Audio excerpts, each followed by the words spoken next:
Thank you for visiting ChristopherMedia.net. It's the divisional round, and you can follow all the action at BetOnline.net. On Saturday, LA visits the frozen tundra of Green Bay, while Baltimore and Buffalo face off with their electric third-year quarterbacks. On Sunday, and after winning their first playoff game in 26 years, Cleveland meets last year's champs. In the late game, two legendary future Hall of Fame QBs square off as Tampa visits the Big Easy. Check out all the action this week at BetOnline.net as teams take one step closer to the championship. Always available online or your mobile device. Visit BetOnline.net today. Bring the game home at BetOnline.net. It's the divisional round, and you can follow all the action at BetOnline.net. On Saturday, LA visits the frozen tundra of Green Bay, while Baltimore and Buffalo face off with their electric third-year quarterbacks. On Sunday, and after winning their first playoff game in 26 years, Cleveland meets last year's champs. In the late game, two legendary future Hall of Fame QBs square off as Tampa visits the Big Easy. Check out all the action this week at BetOnline.net as teams take one step closer to the championship. Always available online or your mobile device. Visit BetOnline.net today. Bring the game home at BetOnline.net. Thank you for visiting ChristopherMedia.net. Welcome to Sporgy, the show that gives you half-ass sports fans giving their half-ass opinions. And now, here are your hosts.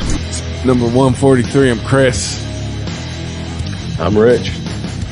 I'm the Iceman. You know who else is rich? Zeke. $50 million. Guaranteed. He got his wish. He won the battle with Uncle Jerry. Not many people win that battle. And he's now... he beat Todd Gurley for the highest paid running back ever. That's what he wanted. For the time being, because we all know that shit won't last more than a season or two.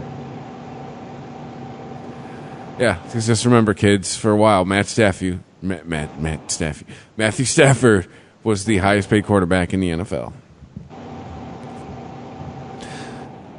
And what was it? Kirk Cousins shed on that like immediately a year later, and then it keeps snowballing. And now Zeke making that loot back in training camp. Sure, he won't miss a beat.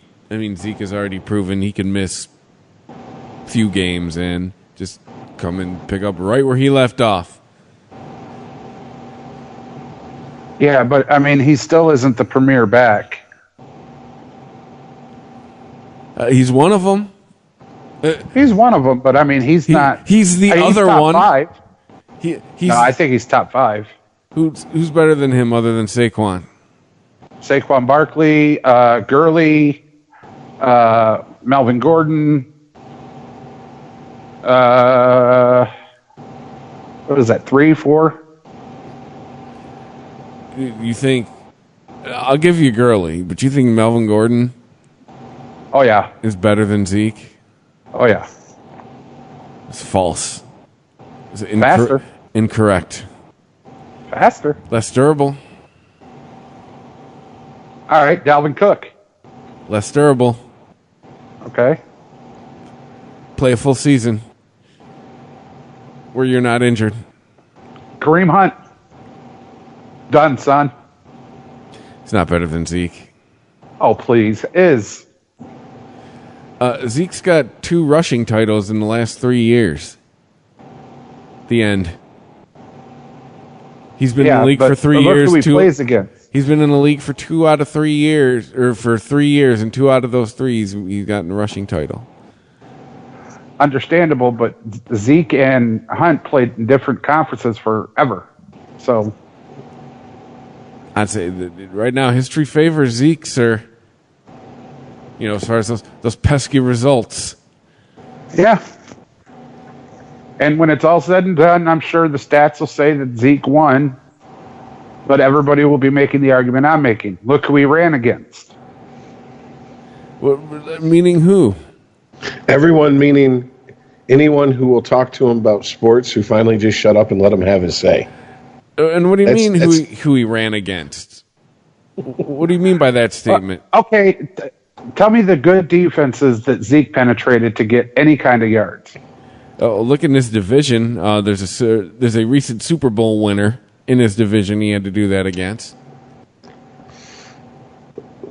So, and essentially, you're saying all the defenses in the current NFL are garbage. Do we have to sit here and go through a game by game schedule of the man's last 3 years? Other than again, leaning on the fact 2 rushing titles out of the last 3 years. That's 6 games out of 16, dude. 6 games out of 16 ain't gonna win you a rushing title. But it sure the hell helps. Well, I'm just saying, man. Like, you're acting like the lion's share of his carries are against fucking garbage defense. No, man. He plays. Okay. Well, this I have to get out. I have to get this straight. Zeke Elliott is an amazing back. An amazing back. But to be worth the money that Jerry Jones paid him? No. Le'Veon Bell is as every good as he is.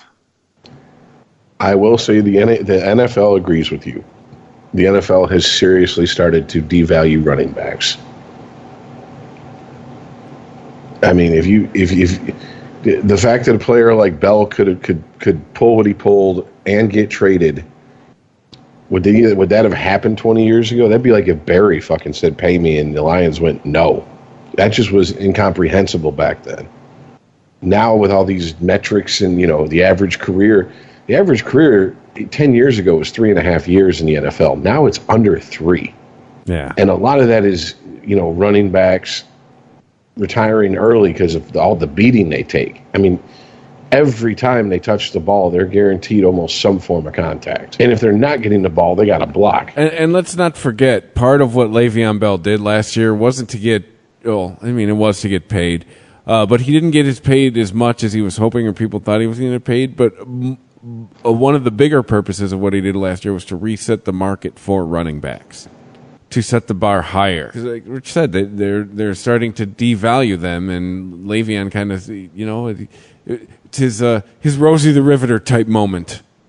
Like, fuck you, I won't get paid a whole year just so the rest of us can start getting paid. As we just proved, we could sit here and argue all day about the rankings in 1 through 5. But there are some great running backs in the NFL right now. I mean, great running backs. Like, if they were on your favorite team, you'd be like, fuck yeah, baby. Let's roll. What was it, motherfucker? I had a Cadillac Williams jersey because he three games, that motherfucker rushed for over 600 yards his first 3 games as a pro. I was like, oh shit, it's Cadillac time in Tampa. 2 seasons later, who the fuck? What Williams? Who the fuck is that? Never mind. If I wear my All-Star jersey, he's got 3 flat tires, looking like fucking Sir Mix-a-Lot. The white wall's flaking. Do you think his Haraji ate a quarter pounder, threw pickle on the rug? Do you think he sells Cadillacs now? He probably sells his blood to survive now. Yeah.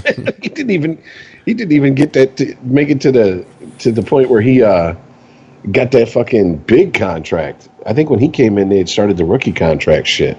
No, couldn't have been. He came in before Stafford, but I don't think he was a first-round pick. I don't know. I can't remember. Whatever he's doing, it sure as fuck ain't playing football. That's all I know. But no, look, man, I think it's a little much to pay a running back that. I understand that he is an exceptional running back. But, I mean, to me, when you pay a running back like that, it's high-risk, high-reward type situation. You're taking quite a risk that he's not going to take a hit that's going to end his career. And we just went through it with Luck last week, been through it with a few other players that are big-name players retiring at younger ages and lesser-name players retiring at younger ages. Guys are going, look, man, I made my money and I didn't fucking go out like Michael Irvin and blow it all on coke and hookers. I can retire while I can still pick up my fucking kids. Or I can actually spend time and watch them be born. Literally pick them up physically and be able to drive to go pick them up from school because I'm not strung out on a bunch of bullshit just to get up out of bed every day. And too, with this guaranteed money, I can understand too, especially a position like Zeke's. One hit, he's done. One really bad hit, it's over. And we've talked about it many times. A lot of these times, these contracts, you get injured, you don't get paid. So I understand it is egregious. It is ludicrous guaranteed money, but I can understand the guaranteed money element. If first series, he takes a career-ending hit. He's still getting his money. Yeah, and on top of that, not every player is a Willis McGahee or, a Peterson, where they can miss a lot of time or have a devastating injury that people thought, well, that's it. That's the end of their career. And they come back and actually do something of value, I mean, you have Bowman looking at you. I mean, there's a lot of quote unquote can't miss players in all sports who one injury happened at just the wrong time in the wrong way, and they are fucked. Look at Greg Oden. Everyone thought he was going to be the next Shaq. That motherfucker had so many stress fractures and shit in his lower body from trying to carry around all that weight on that frame of his. His career was over after 2 years in the pros. Greg real big. First of all, I never believed that motherfucker was a college age person. That motherfucker looked 90. He looked like he should be collecting Social Security. Yeah.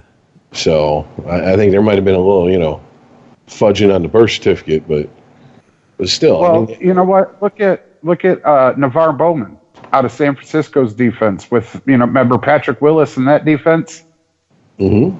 Remember when he took that helmet to the knee and bent his leg the other way? Yeah, the McGahee, the McGahee Part 2 hit. Yeah, I remember. Yeah, and I was like, oh no, oh he's gonna make it. No, he's not. And you ain't heard from Bowman since. But before that hit, it was like, almost a Ray Lewis type of linebacker, a Patrick Willis type. You didn't want to be hit by either one. 52, 53, it didn't matter. Yeah, but then you got motherfuckers like Frank Gore, who I think when he was a rookie in the league, I had just started drinking legally. 64-year-old Frank Gore.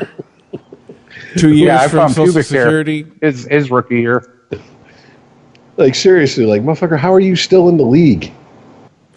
You and Vince Carter. Still go. Frank Gore's a rookie when I was in 6th grade. Oh, shit. But hey, man, look, I whatever. Maybe it's because I'm getting older, and I'm like, I never chased dollars because no example to me growing up of people who had money were happy. But it makes it a lot easier for you to be a miserable bastard if you have money. So go ahead and get your $50 million guaranteed. I ain't mad at him. Fuck it. Maybe he can get some surgery to not look like a teddy bear. To me, Zeke Elliott looks like a teddy bear. Looks like a cross between Teddy Ruxpin and an Ewok. Like they had a two. Oh, he definitely looks like an Ewok. Yeah. Yup. Like, shut the fuck up and go out there and carry the ball, jackass. Yeah. Feed me. All right, so Zeke got paid. What else? Do we want to switch to? We got a couple baseball stories real quick. Then we can go right into the football because it's. Well, we got a pretty big hockey story. At least pretty big here in Detroit. That's true. I forgot about that. Rich, take the lead on that one, Mr. Hockey. Well, 15 seasons, and Nicholas Kronwall decided to call it a career. And even if you're not a Red Wings fan, you've seen the highlight tapes of people getting Kronwalled, which is just absolutely laid the fuck out. That motherfucker played that position with reckless abandon, man. Oh, he did. He was like Eric Lindstrom without the bitch. You know who he reminded me of? Can you imagine?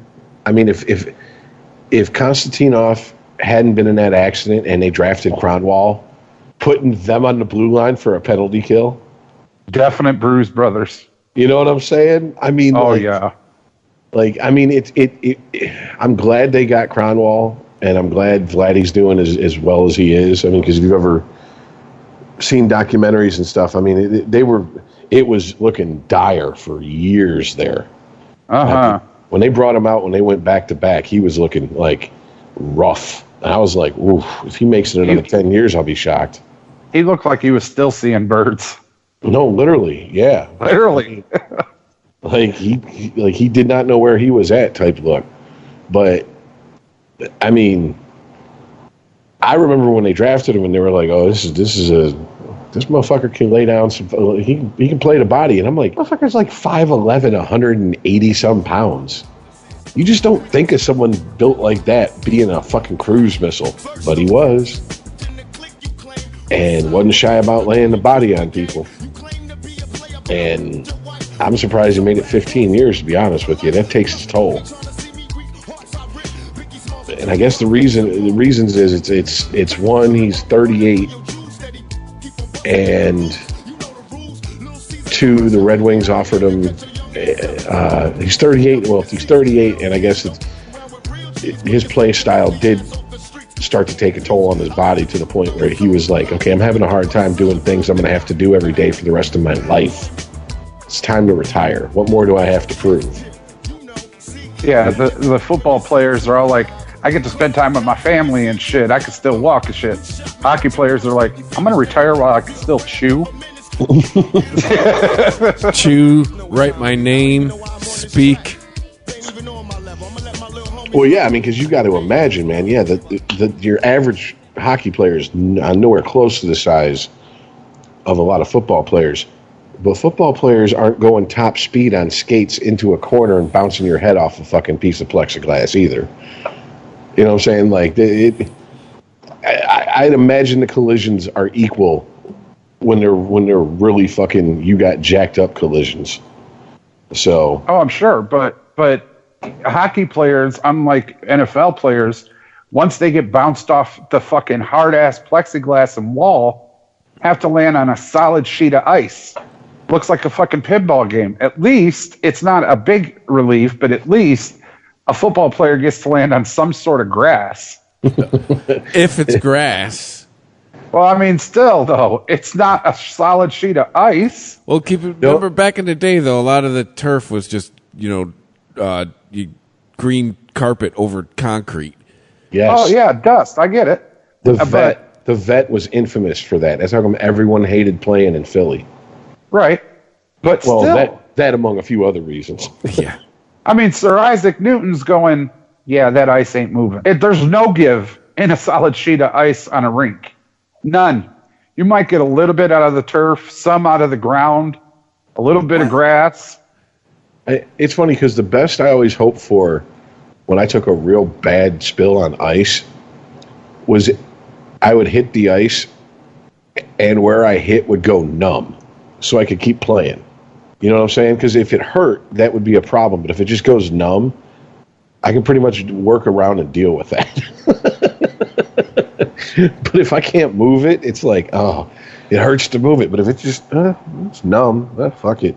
Keep playing. Of course, 5 hours from then, I'm lying in bed at home going, fuck, I don't even get paid for this shit. Why am I doing this shit to myself? What is wrong with me? But no, yeah, he got offered a position as to work directly under Yzerman. So I'm kind of wondering if, because, oh, no brainer. I'm kind of wondering if they're kind of doing with him what they did with Yzerman. Like, if he shows a very high hockey IQ, that they might just be like, well, we could groom him and then he can go off and be a general manager someplace else for a decade or so. And then when Yzerman's ready to retire, bring him back. Because isn't that what, if you saw someone who had that potential, wouldn't you put them working with Yzerman right underneath him? You would think. But yeah, if you're a fan of Cronwall, or you're just a fan of guys that play hockey like you're supposed to, I believe it was through the Red Wings, so you could probably find it on like the Red Wings website. There was like a 5-minute video of him, I guess in lieu of a press conference. He gave that, and they intercut it with highlights and stuff. So like it really drove home that like, wow, I've taken for granted guys like him because they were overshadowed by the guys that came before him and the guys he played with. I mean, think about it. He played with Chelios, Lindstrom, Matthew Schneider. Yeah. I mean, Cronwall was one of the breed that was supposed to be dialing it back. Yeah, and I mean, on top of that, like somebody forgot to tell him. Like when you're playing assault along those names, and you make a name for yourself to the point where when you lay someone out, they name it after you. Yeah, if your name becomes a verb. I mean, that's pretty impressive. You know, I mean, I know I said this when Lindstrom retired, and I really said it after Datsuk and Zetterberg left. But like that, he is the last of the old guard from the Red Wings. Who else is left from that 08 team that actually mattered on that 08 team? I don't think anybody. I mean, that's it. This is full on the next generation of Detroit Red Wings. Official rebuild now. Well, I mean, you do have, it is Yzerman in the front office, and apparently he's got a couple trades that are on the offering block that they're being leaked out. One sending Mantha to the Sabres for their top defenseman. And if that's the case, I'm going to say if that trade goes through, I'm going to say that Yzerman's obviously building this team from the defense forward. That's how his team was built. I mean, and when I say defense, I'm not including the goalie, because I can't believe at the end of this that he's going to want Howard to be his number one goalie. As soon as they get the defense squared away and they start going on the hunt for forwards, I guarantee you somewhere there's scouts working for the Red Wings that are hunting for the next fucking goalie in the middle of some snowy ass European country that no one else goes to. I'll lace them up for a year. Fuck it. You wouldn't last the shoot-around, the warm-up shoot-around, dude. Yeah, I would. You ever see that insurance commercial? How easy is it? A walrus and the goal easy. Come on, you fucking kidding me? It's as fat as a walrus. Oh, shit. I'd pay money to see you goaltend for a shoot-around. You know what, Rich? You mentioned Konstantinov. Have you ever seen the movie Last Action Hero with Arnold Schwarzenegger? Oh, of course. Okay, Konstantinov reminds me of the Axeman in that movie. Because he's the type of guy that he'll fucking kick your ass, and then you look up at him and he's sitting there dancing and smiling. You got a kick out of it. And the thing was, he's so fucking big and nobody knew he was there. Like, they would just skate around and then all of a sudden, BAM! Out of left fucking field. I mean, we're talking about Konstantinov? Yeah. Vladdy? He wasn't all that big. He's like 6 when he was on skates. Yeah. Look, man, if I had to take a check from Theo Fleury, all 5'5" of them, but knowing how hard he's checked people like Probert size, and Probert's like, fucker, hits hard because the center of gravity is so fucking low, he can explode into you. He'd look big to me, but he's still 5'7" on skates. Sometimes you play bigger than your fucking size, you know? Your heart's bigger than your body. But yeah, so it's definitely, this season is complete turnover, because I believe they're going to have, I think, if I'm remembering correctly, last season they didn't even name a captain. Ooh. Like, they just had assistant captains because they didn't know what was going on with Zetterberg. It's official, Zetterberg's done. Cronwall's done. Somebody's going to have to take that fucking C. And I mean, it is when Yzerman, Lindstrom, Zetterberg, you got some big skates to fill, buddy. And I'm kind of looking at it this way. With Yzerman at the top, I don't think he's one for excuses. I don't think he's one for... He'll just go, fuck it, I'll do it. I'll be the captain. Bullshit. Again. No, I just think he's the type, it's like, I'm not going to bother to sit here and talk to you for 3 hours. I'm going to look at your tape. Your tape telling me you're not wanting to play here. So show me you want to play, or I can make a trade right now. What's it going to be? He strikes me as that type of guy. No bullshit. I mean, look, if I have to motivate you to stay in the NHL, you're not the player I need on this team. Fair. And I mean, it's kind of a cold ass thing to say, but it's a legit point, isn't it? It's true. I mean, see, but with Steve Yzerman, you never really heard any of his rah-rah shit. That was all done behind closed doors. And if somebody got in trouble, you don't know who said shit because, again, they didn't come out to the public and do it. Well, there's one thing I'll give Yzerman. He seems, after watching that Probert documentary, he seems to be a goddamn loyal guy. Like, he's 100, hence he's back home. You know, friendship-wise. Now, I don't know if he would let that affect a decision in the front office. I would think probably not, because this, you know, he is a professional. But still, it's like, Well, if he hires Darren McCarty as coach, then yeah, he's letting it affect it a little bit.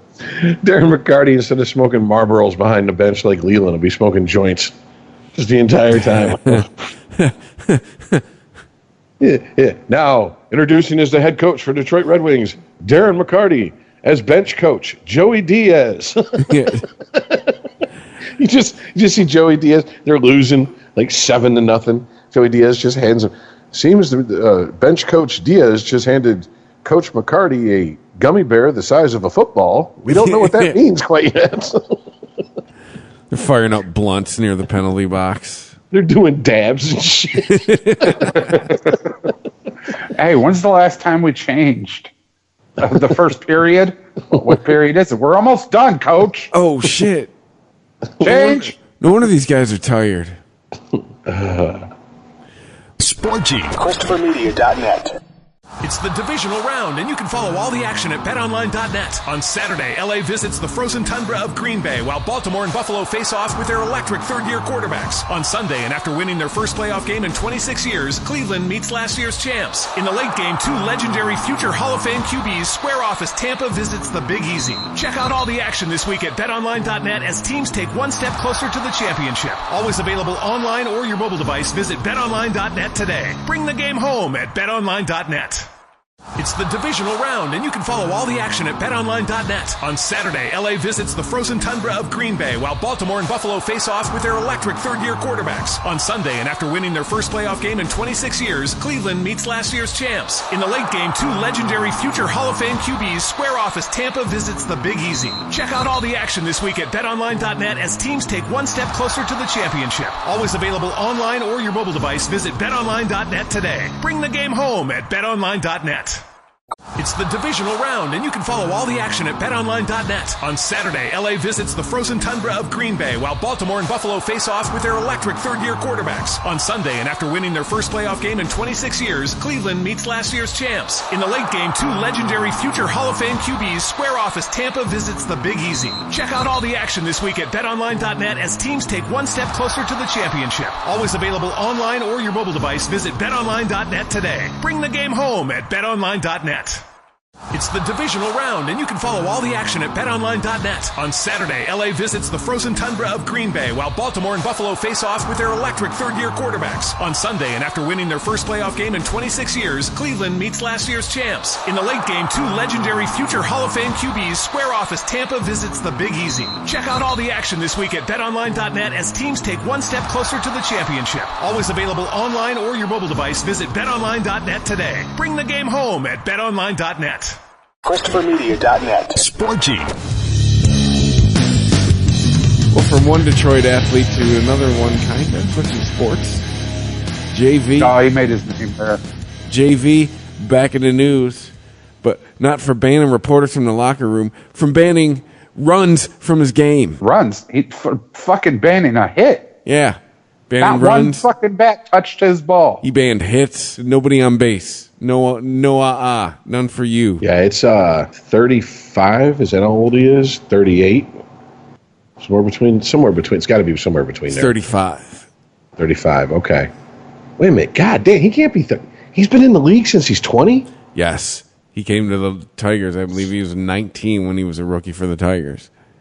Because I Like remember a fine wine. It's better with age. he pitched late in the 2005 season, a few spot starts after the September call-ups, but his first official rookie season was 2006. Yeah, I think it was like 2021. So they must be counting that 2005 season as his debut season, even though he didn't play enough to even be considered for, a rookie, quote unquote, like rookie of the year.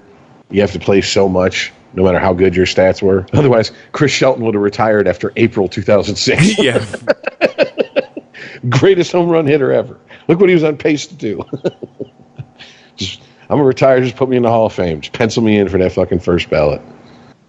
But yeah, if you know anything about him, you know his idol is Nolan Ryan. Nolan Ryan has 6 or 7 no-hitters?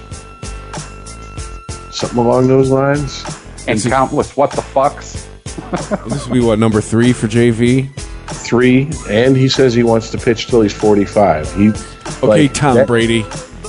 He's been saying that when the Tigers were still in the playoffs. When they go, how long do you want to pitch till? And he goes, my body holds up 45. It's like, well, give him another 10 years. Yeah. I wouldn't bet against him. I don't know if I'd take the bet, but I wouldn't bet against him that he could get another 3 no-hitters in 10 years, especially if he stays on good teams, which is what sucks about this, because I pretty much think that his ticket's been punched to Cooperstown now. Yeah. I think any discussion is over with unless you're just a hater. No, he's won a championship. He's got countless titles. He's a badass pitcher. What else do you need? Rookie of the Year, has pitched in 3 World Series, won 1, was multiple time Cy Young winner, was an MVP winner again, because against a lot of traditionalists in baseball saying, well, the pitcher can't be the MVP. He only plays once every 5 days. Yeah, except for the fact that if the Tigers were losing and we're on a 4-game skid, Verlander would come in and go, yo, I got this. Yeah, hold my beer. And stop that shit.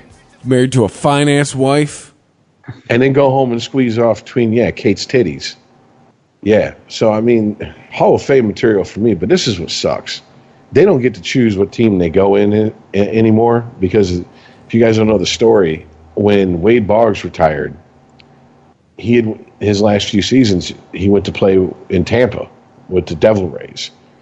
And the Devil Rays organization offered him buku bucks just to go in as a Devil Ray, and he did. Oh, come on, buddy. Come on. Yeah. So Red Sox. Cooperstown at that point said, no more of this shit. We'll choose what team you go in with. And he has another 2 years in Houston. He has said that he would like to come back and at some point pitch for Detroit again in his career. But even the most hopeful of baseball fans, Todd, on his most hopeful day for the Tigers, I don't think he can even make a case that they're going to be contenders in 2 years, to the point where JV comes back here. I just can't see it. If anything, you'll get the Iverson contract. We'll sign you for a day. Oh, it's crazy you retire. Yeah, JV falls into that notorious band of everything I've been talking about. We groom the fucking people, and then they leave and go make just all kinds of history. Well, I think he was pretty. If everyone on the team was as good at their position as Verlander is at pitching, they'd have rattled off some like 1990s Bulls level championships. Yeah, that's just all there is to it. There is, as much as you can say, yeah, he was the stopper during those times when they would go on a 4-game skid and hits, boom, he comes up in the pitching rotation, done. That ain't happening no more. He still does only play 5 days, or once every 5 days, and he can't get up and he can get up and go to bat, but it's not good for anybody, including him. If you've ever seen him at bat, it's a very ugly thing. So,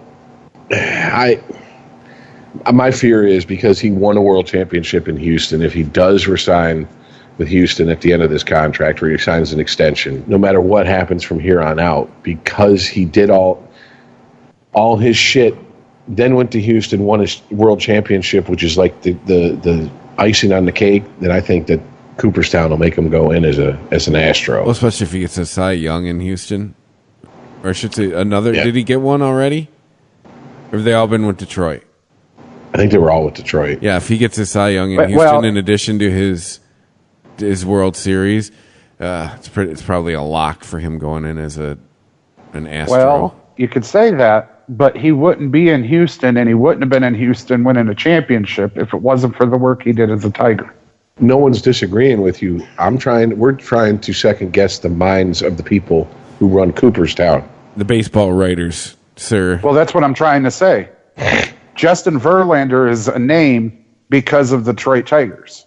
He's not a name because he won a World Series. He's not a name because he threw a no-hitter. He's a name because of the work he did in Detroit. And the work he did on Kate Upton that got released through the fappening. Yeah, that too. With his womanly ass. He because if a woman land. But I'll tell you what, he's got some Peter North back pressure down there. Her back was drenched from her ass crack to up around her fucking hairline at the back of her neck. I was like, holy shit, bro. Had you been on the road for a month? Like what kind of... He is known for his velocity. God damn. I was like, shit. Did they put a gun on Nat? 207. Well, it makes me wonder how many times a chick's like, you can shoot it on my face, until he actually hits her in the face with one of those frozen ropes, and it leaves a fucking bruise across it. She's like, okay, no more of that shit. Brushes her back from the plate. I was talking about your money shot, not your hand. That was the money shot. But no, I absolutely. To me, of course, he should go in with Detroit. At this point, if for whatever reason he was forced to retire due to an injury or something, who did he spend the majority of his career with, and where did he accomplish most of the stuff he's going to be remembered for in the history books? A World Series, yes, you're going to be remembered for. Rookie of the Year, Cy Young winner, MVP, ALCS, MVP, shit like that. All that happened with the Tigers. Meeting Kate Upton happened with the Tigers. What was wrong? This is how much of a sick man I am. How much my toxic masculinity overflowed watching the end of his no-hitter this last time. I remembered in 2007 his no-hitter in Detroit, and his girl came out, and his girl was fine as a motherfucker. It wasn't Kate Upton either. It was this little, like, dark-haired, dark-complected, it didn't look like she had, like, Kate Upton fun bags up front, but, you know what I'm saying? The turbine was all right. And I was like, okay. And then he traded up on that. Yeah. It's like, dude, stop.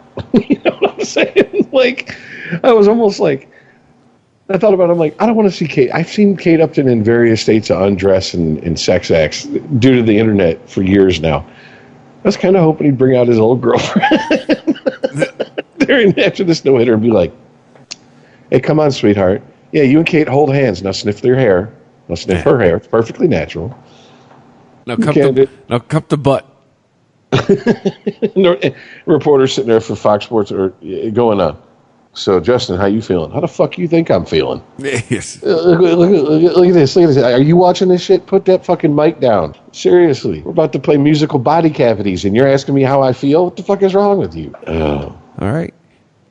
So, dick jokes usually mean it's time to move on to the next subject. If you're listening and don't know what the fuck these two are talking about, don't be alone. I'm with you. I haven't seen it. You never saw his girlfriend come out after his first no-hitter? I never seen the Kate Upton shit. I never seen his girlfriend. You've not seen the Kate Upton stuff. Give Chris and me your email. We're gonna rectify that. Yeah. I was gonna say we'll send it through Facebook Messenger, but we learned we can't do that. So. Yeah. Oh no. I got threatened with it. They instantly blocked it before it even got sent to the group and threatened me with a ban. And I was like, ooh. Okay. Uncle Zuck is watching. Yeah, I can afford to lose Facebook for 30 days. I can't afford to lose Messenger because that's how pretty much 90% of people I talk to, how we deal with each other. Well, from one baseball story to another, though, Tyler Skaggs, his autopsy came back. Hey, guess drugs. Shocking. Somebody under 30 died and it was drugs. Get out of here. Right. What was it? Opioids. What was it? Oxy, fentanyl, and alcohol. If you're going to do pills, stick with one. Unless it's a prescription from your doctor and he says it's okay to take and you've checked about the interaction. And if you're going to do 2-3 different types of pills, lay off the alcohol. Yeah. Seriously. That's not going to end well. I have a feeling this comes back on the trainer. Oh, I definitely agree. This had pain written all over it. And he got addicted to so many other things and then was like, this isn't killing the pain. Give me a drink. Well, it killed everything. And I mean, I know about that. I know about self-medicating because you have no insurance, you have no way of getting anything else, whatever the fuck, But at the same time, anytime I've been on any type of pills like that, which is very rare because the shit terrifies me, they're like, "Don't drink." I'm like, "Right, don't drink." Got it. Because it's just bad news, man. There's no dude, a 27-year-old athlete, probably in some of the best shape he ever had in his life. 90% of the time when people die from this combination, it's from their cardiovascular system shutting down. Think about that. It stopped his heart. What's it going to do to my ass? One of us. So. No. One of us, maybe. Not your ass. Your ass, you get in there, they just come down there. Hey, what's up? How you doing? Pull up a seat. Whatever, motherfucker. Don't try to turn me into May on this show. There was a point where May didn't hold a candle. I'm just saying. Anyways, but yeah, here's my question. Does it kind of put a damper on the thoughts and prayers and everything that was expressed? I mean, I know it's with the news cycle being what it is, it's out of the sports, front of the brain consciousness. But we all know from the internet, there's people out there now who are just going, well, fuck him. Then he died of drugs. Fuck him. He deserved to die. Whatever. Blah blah blah. I don't feel sorry for him. If you're one of two things, if you're a millennial or if you're closed-minded, they run hand in hand. But then thoughts and prayers are out. Otherwise, man, life's fucking rough. Period. End of file. And it fucking hurts sometimes. And sometimes you do the wrong thing to make the hurt go away. And people don't understand that because their life ain't as bad as some people's, and they don't go through what other people go through. Sometimes you take a handful of pills and you drink a bunch of booze. I mean, this is, I think in more than one way, this is going to come back to the trainer. Whether it was something the trainer misdiagnosed, whether it was the trainer just giving them access to the medication. This is... when this first happened, I told you guys, 27-year-olds don't just drop dead. So, yeah. No, that's usually and if they do, usually it happens even younger than that. It's some undiagnosed heart condition, something along those lines. Or they're sick, and they didn't want to tell anybody. One of those scenarios. Yeah, and to me, if you made it to the majors, I'd imagine you have to be a good bullshitter to hide that from a team doctor and trainers. If you know what I'm saying, if something's not right, you're trying to hide it. They're like, nah, hold on. We do this for a living, okay? Hey, did play in L.A. You got those L.A. doctors. Oh, that's true. The movies kind of dramatize it, but it is true. They walk in and they're like, Doc, I'm hurt. I can't play. No. You can play here. Take 2 of these. Go throw. Here. No, don't move while I give you this cortisone shot in between your joints. My knee can't. I can't. My knee's locked. Yeah, here. Let me shoot you right here. You'll be fine. I mean, that happens daily. Well, let me ask you, Chris. Have you heard any rumblings that's what who everybody's attention's turning towards? Is the trainer, or is this just a gut feeling on your part? That's the person with the access to the medicine, right? That's just my gut feeling. Left, right, or center, it doesn't matter if he gave it to him, didn't give it to him. He knew he was on it. He takes the piss test. So let's say he claims negligent. He must have been doing it all by himself. I had no idea. Then you still weren't doing your fucking job. How did you not look at the piss test and go, oh, Jesus Christ? Yeah, it's not like the things that they found were not exactly things that you can mask with fentanyl, oxy. Yeah, no. Yeah, they don't exactly those just go away hitters. The next day. I'm telling you right now, I am 6'3". I weigh 400 pounds. I take 1 oxycodone. I'm like a fucking 4-year-old. It trips me the fuck out. I'm like retardation. He's like that David After Dennis kid. I'm not kidding, dude. You give me an oxycodone, a 5 or 7 or 10 or whatever. Is this real life? Milligram. You could sign my fucking ass up for the Special Olympics. I look like the ringer out in that motherfucker. Jesus. Yo, next time you take one, like call me with like FaceTime or Yeah, something. Facebook Live that shit. Yeah. Yeah, there you go. Oh, my wife has been threatening for years to record it. She's like, I cannot believe how fucked up you get when you're on that. I can, because I've drank with your fucking ass. You drink like your ass is made of candy, so why the fuck would you wouldn't be a pussy when it comes to other drugs? I've taken acid a lot. I've never had a couch try to eat me. Okay? I'm just saying, you got a bad reaction to drugs, dude. Right. And then left, and on the way to wherever the fuck I was going, I saw 4 cops trying to stop me, and their car was like transforming. Motherfucker, this is okay. Hold on. Are you on one of these now? No. You sure? Positive. Because this story is starting to get awful. No, I saw the lights, and I'm sitting there. I'm like, look at the car, look. And my cousin's looking at me like, the fuck are you talking about? There isn't no lights. What cop? Like, he's going to stop us. He's going to run in front of us. Like, there's no cop, Earl. Oh, yeah. I was like, oh, shit. Wow, dude. Well, hopefully. You sound exhausting to do drugs with. And everybody wonders, with the shit you've been through in your life, how are you not a drug addict? Well, ta-da. You're just not good at it. I would just leave you behind. I tell everybody, when I take a drug test, I'm looking at them, I'm like, do you see the size of me? If I'm doing drugs, I'm doing them all wrong. I'm like, I'm a marijuana user at best. I mean, look at me. I fight the good fight, all right? Anorexia will not beat me. Well, to get back to the more serious topic we were trying to talk about, my question is, if it does point back to the trainer in any way whatsoever, team doctor, whatever the fuck, is this gonna is this gonna turn into one of them like we have to have a conversation about this? Oh, the opioid epidemic is affecting our athletes and stuff now, and blah blah blah blah blah. Is it? I mean, do you think? Seriously, go down the rabbit hole. Is it turn into that? Because I could kind of see it turning into that.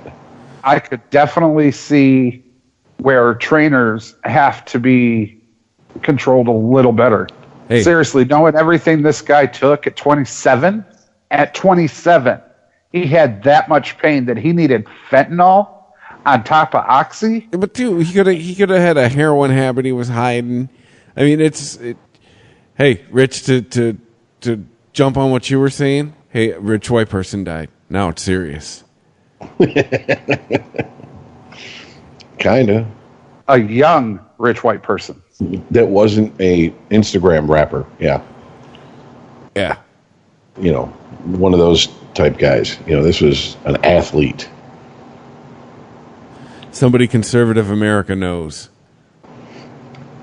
I mean, I'll be honest with you. In the mainstream media that like barely reports on sports, there's been no talk about this. I had forgotten his autopsy had came out. Yeah, but this is, again, a new media cycle. They don't report on the whole bad things all the time anymore. Also, there's no toxic masculinity in baseball either. Baseball's not public enemy number one like football is right now. Well, yeah, but this has nothing to do with masculinity or not. This has to do with the trainers need to be, paying more attention, period. There is no way. I don't care if the kid had a heroin, point blank, period. If this kid had that much drugs in him, that drinking alcohol also killed him, yeah, but somebody dropped the ball somewhere. But what you're talking about, Ice, there could be directives coming down. Like, I'll put this out there. What if the trainers do know, and the directive from the top is whatever, these guys got to play. We've paid these guys far too much money for us to not get any return out of our investment. Right, and I said that the Hollywood movies don't, they dumb it up a little bit, but this shit actually happens. That's true. That's 100% true. But if this is the case, then is it any wonder that Andrew Luck retired? Because his shoulder's probably fucked, and they were like, "No, Andrew, come here. I got a shot for you." No, motherfucker, I'm done. He wanted to devote, all of his time to his full-time job being the Geico caveman. Dude, he is from the fucking burbs. I've said it ever since he was at fucking Stanford. He is still looking for Tom Hanks. I don't give a fuck. Jesus. All right. So now that we R.I.P. Tyler Skaggs. Yeah, I was gonna say, like, we planted bushes to dance around this subject. Like, Jesus, we've talked about everything, but so he died. I gotta keep it light because it's absolutely somebody else's fault. No way a kid like this did this overnight. Hold on. Yeah. Look, let's be honest here. If he was, whatever, being told, look, you have to get out there, you have to play, blah, blah, blah, blah, blah, because he is like Derek Jeter type level player, and he's that important to the team, I might buy into that. Who the fuck was this kid? Okay, he could have said, no, I'm not taking that. Yeah, no one forced the alcohol down his throat. No one forced the pills. Oh, I am not going down that alley with y'all. I am not going down the alley with y'all. No. Oh, okay. Of what? Personal responsibility? You're not going to go to personal responsibility, and he should have just said no. This is not a dare fucking program, all right? This is millions of dollars. Somebody came to him and said, do this or else. All right, but I can play, right? I'm going to be all right? What, mix these pills and booze or else? No, get out there and play at whatever stake it may take, or you're fucking done, son. I know quite a bit about the mindset of people like that, and you don't really need all that. Like, you are definitely creating scenarios that he didn't need to take those drugs, drink that booze. No, absolutely. This was not his first time doing this. Exactly my point. Okay. And at some point, he could have said no. But at some point, somebody took an oath to stop him. It's called the trainer. They are professional medical doctors, paid big time money to stop what happened to him happen. They ain't his daddy? No, they're not. They're his doctor. And as such, they could not give him the fucking medicine. Rich, this is not a personal attack, but let's be honest. How often do you ignore shit your doctor tells you? What time is it today? It's just because doctor doesn't mean, just because they start with D, it doesn't mean daddy there, Ice. In reality, they're recommendations. And I'm not disagreeing that, like I said, okay, hang on a minute. Look, if he was being coerced, regardless of where he's at on the pecking order, as far as, star on the team, obviously he's not Mike Trout, all right?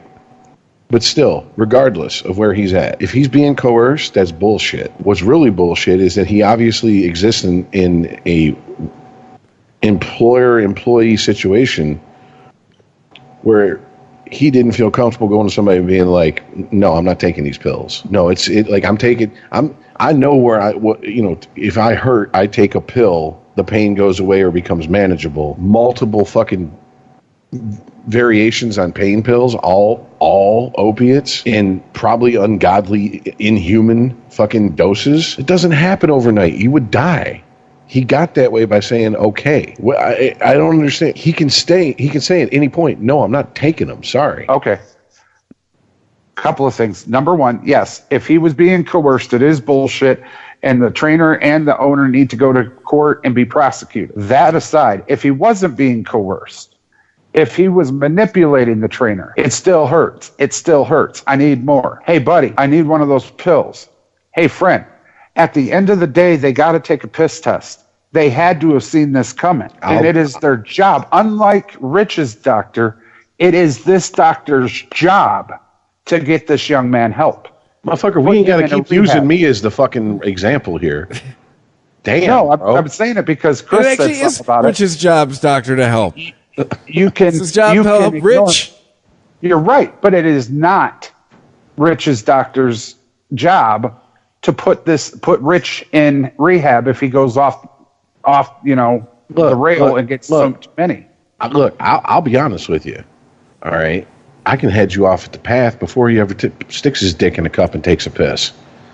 if he's going to the doctor constantly going, I'm in pain, it hurts, and the doctor's been upping his doses, putting him on multiple painkillers, and he's still coming in singing the same song, that doctor should recognize that as drug-seeking behavior before it gets to that point, and should have went to somebody above him and said, excuse me, we have a problem. That's my whole point. That's exactly what I'm saying he should have done. You need to go on IR. You need to go into rehab. You need to get clean. You're in pain because you don't have the medicine, not because you need the medicine to stop the pain. Lack of the pain medicine is causing you the problem. Okay, so take should out of your sentence. And we get it. We understand. I think we agree on that. Yeah, there probably should be some sort of oversight, but it's not going to happen. We all know that. I mean, what do you think that, MLB is going to go after him Larry Nassar style and dig up everything he's ever done? Well, that's exactly what I was thinking. Other than Larry Nassar, there's very few and far between doctors that lets this happen to this extent. I'm not saying that they don't overdose him or coerce him, but to the extent that it's going to cost him his life, not his career, not his name, oh, fuck, sold my good name. Now I'm a drug addict to everybody. No, his life. People just don't let that happen. This doctor did. His fault. What if it was being hidden from the doctor? What if he was getting all this shit from the Then black he's not market? a very good fucking doctor. Then he's not a very good doctor. Yeah, I mean, he might not be as loopy as I am when I'm on Oxy, but it's very apparent when somebody's taking shit like that high a dose. No, Earl, here's where I agree with you. He's in LA. He's dealing with, millionaires, if not billionaires, who own these teams. And, I'm talking about any team physician. We know what's put on them. And yeah, if you take that position knowing that you're going to have to be a corrupt cocksucker to do it, you're probably not a good doctor to begin with. Well, let's just be honest. Throwing pain pills at someone does not make you a good doctor. It makes you a friendly doctor. Makes you a doctor that's name gets passed around like a party joint amongst drug addicts. It doesn't make you a fucking Doogie Howser MD. I mean, can we agree on that? Yeah, 100. 100.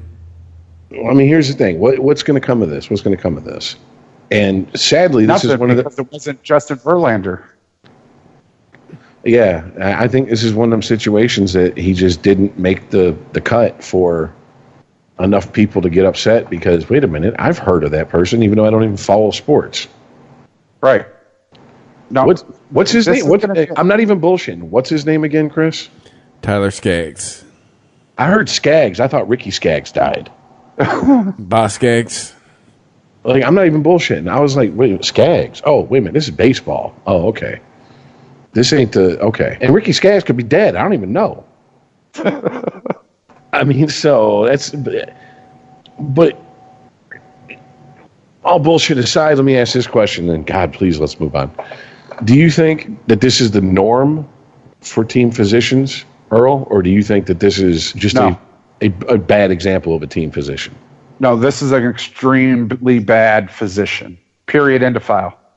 End of fucking file. Like I said before, there are many, I know for a fact, many instances where the player's coerced, where, their better judgment is put aside for the greater good of the team, yada, yada, yada, yada, yada, yada. But there isn't to the extent of it's going to cost you your life. They don't look the other way to the extent of, fuck, he's going to die. He could die. He might die.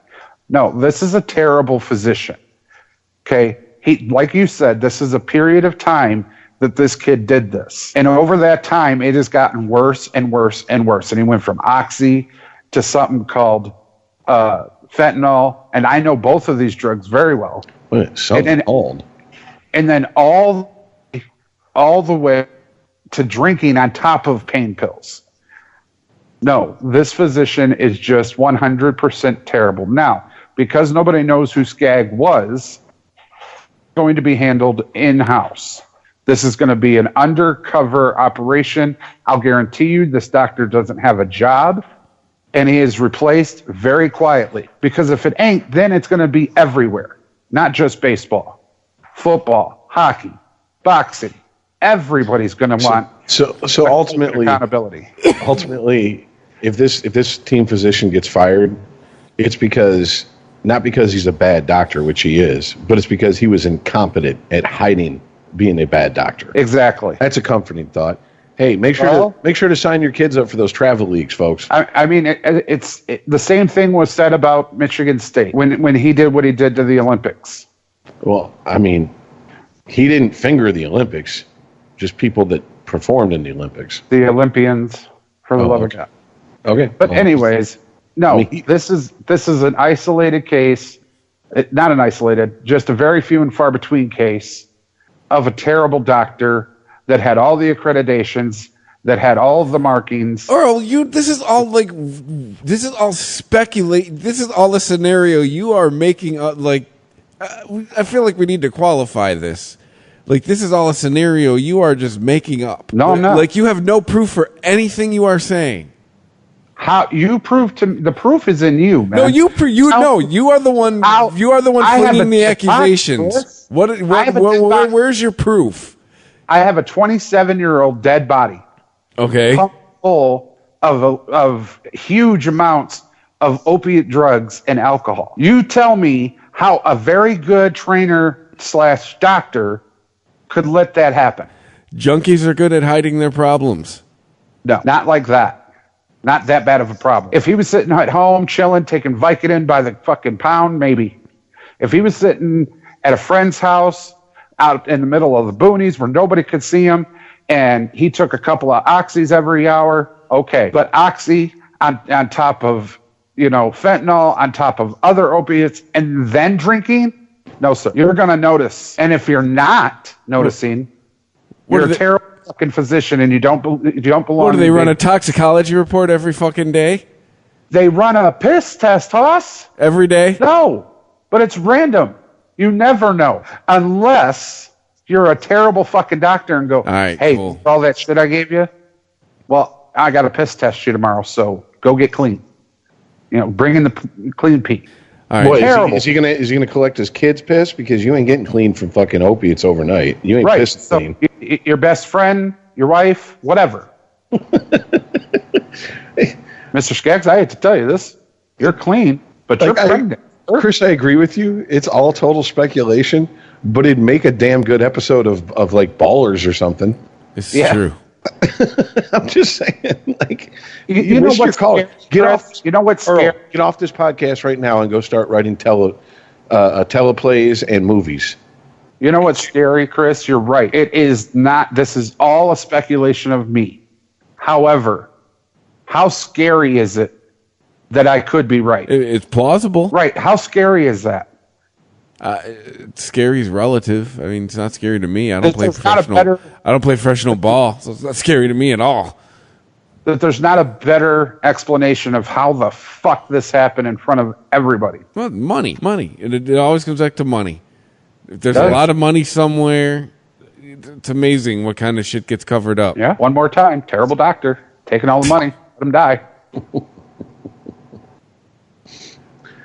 All right, Bernie Sanders. Can we talk about football now? Well, at least they give free health care, man. All right, yeah. We need some kind of sound effect for it's like, this is Earl's opinion. This is Earl's opinion only. The ChristopherMedia.net network is not responsible for any opinion expressed in this op-ed. Once again, Earl's opinion. Sporgy. ChristopherMedia.net.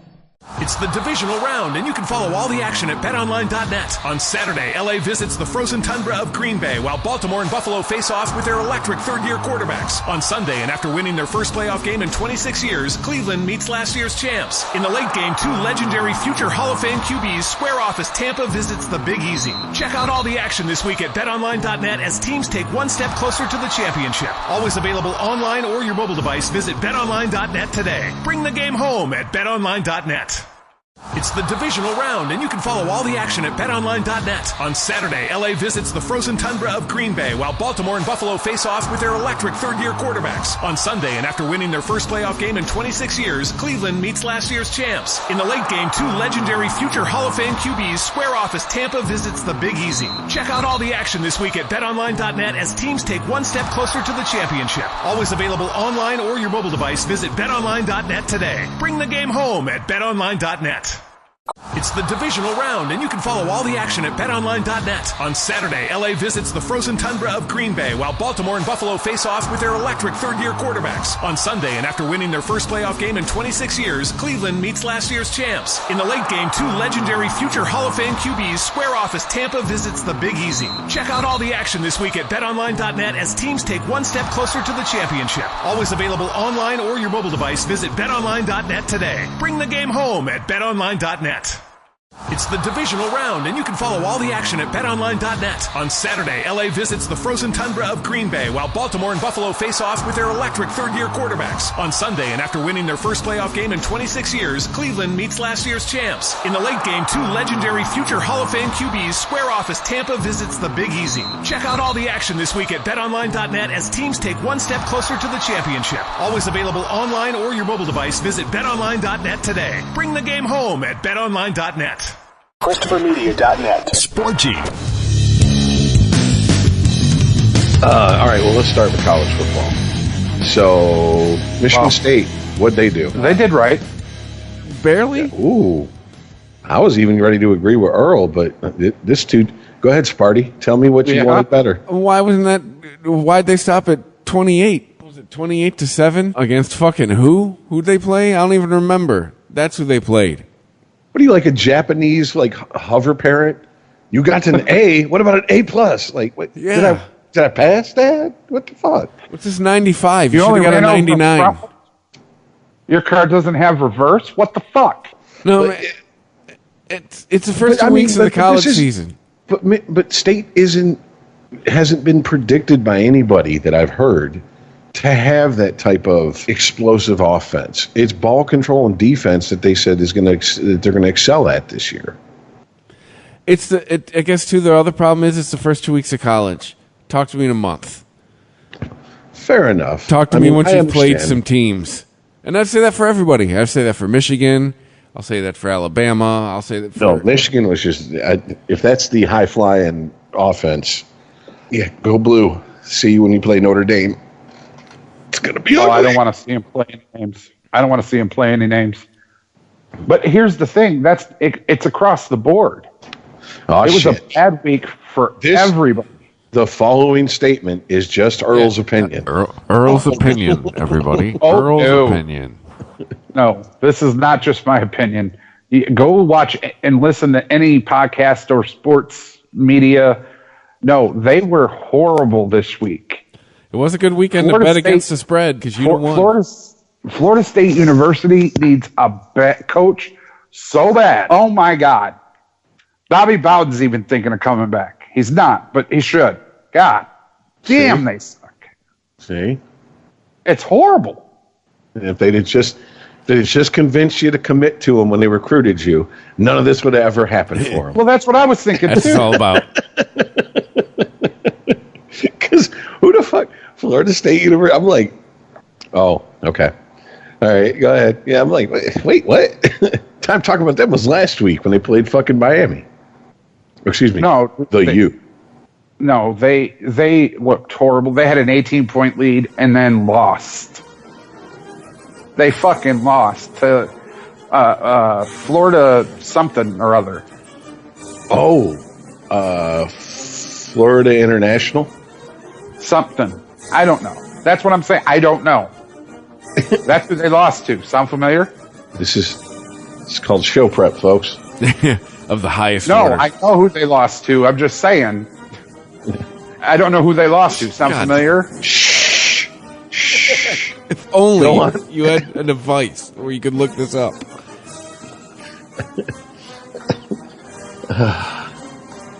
I'm trying to, but he's making me laugh with that bullshit, man. Oh, Christ. All right. I'm at Florida State. Yeah.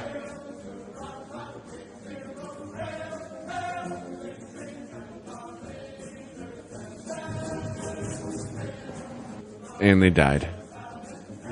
I'm sitting here like, wait, what? What are we trying to look up? They haven't. They lost to Boise State, guys. Just so you're aware. Florida State. When did they play Boise State? Last weekend. Stay with me. Oh, my bad. My bad. Okay. You said a different school besides Boise. Dude, Boise State has been a legit team for over a decade now. They're not national championship legit, but they're in the top 25, and that's a legit. Yeah.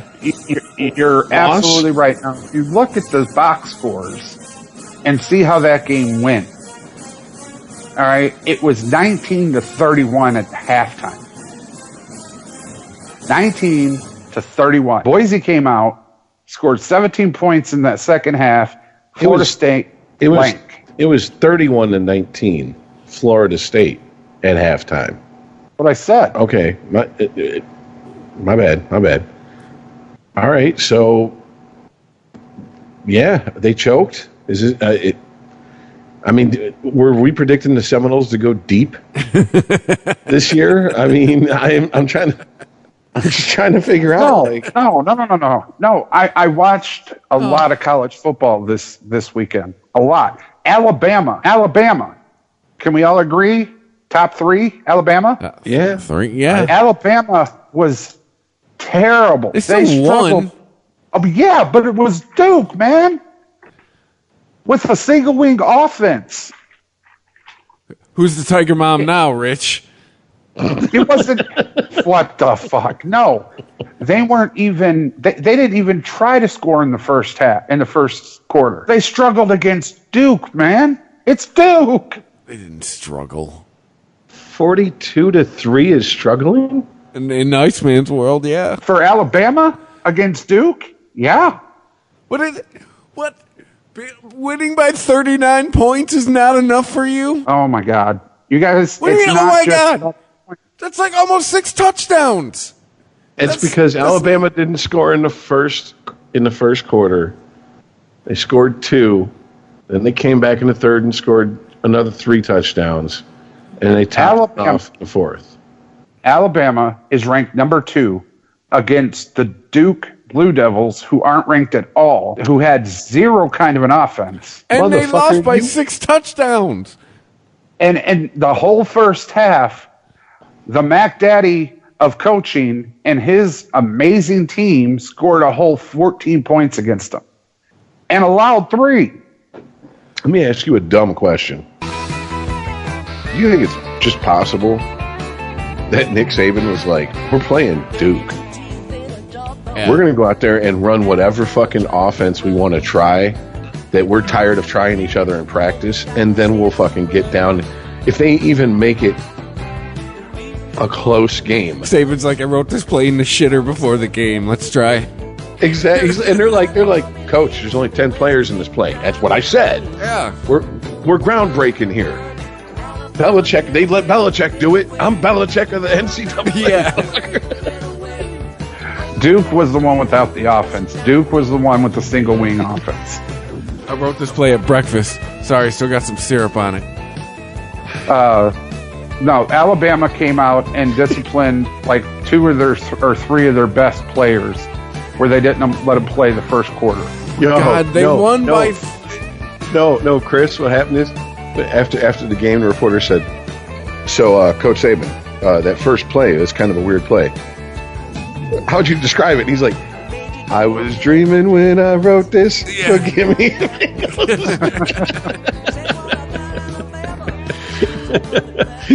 They're just like, Saban snapped. Yeah. Chappelle special pushed him over the edge. Nick singing Prince. All right. I can't look, dude. You wanted a blowout. You wanted let the dogs out on them. I got it. 42-3 right. Isn't letting the dogs out. That would be considered running up the score with a school, a fellow school in the SEC. That'd be considered rude. But here's the problem. It wasn't just you guys. Here's what I'm looking at. Okay. Boise State for Florida State. Whoever the fuck for Michigan and Michigan State. Florida Atlantic for Ohio State. Duke for Alabama. And they struggled. These teams are shit that they played. And they struggled. Your turn to look up the scores, Chris. I can't. You read my mind. No, Ohio State 45, Florida Atlantic 21. Okay, double them up. Not seeing a problem here. The problem is they struggled. But you don't even take into consideration that they understand that this is basically a preseason game. It's a given they're going to win unless they fucking shit the bed. That they're not going to come out there and try different shit that they're not going to show against their rivals later on in the season. All I'm saying is when Michigan plays Notre Dame, when Michigan plays State, when Ohio plays State, when all of it comes about, I want to see that shit. Because what I saw this week sucked balls. It's like this isn't going to work against a team that actually knows what the fuck they're doing. Penn State with the route of the week, 79-7. See what I'm saying? Against Idaho. Is that what you were looking for, Ice? Should that have been the Alabama game? Oh, most definitely. Beat you by a cool 10 touchdowns. Jesus. Come on, man. You get the first come on, man, of the football season. All right. It's got to shape up or this is looking dismal as a college season. Wow. You heard it here first, folks. 1 week in the books. College football's got to shape up or ship out according to the Iceman. 1 week. Dude, this isn't fucking preseason anymore. Yeah, it is. With the teams the teams they're playing, yeah, it is. There's no preseason college starters. The teams that everybody's playing right now. What's Alabama playing next week? New Mexico State.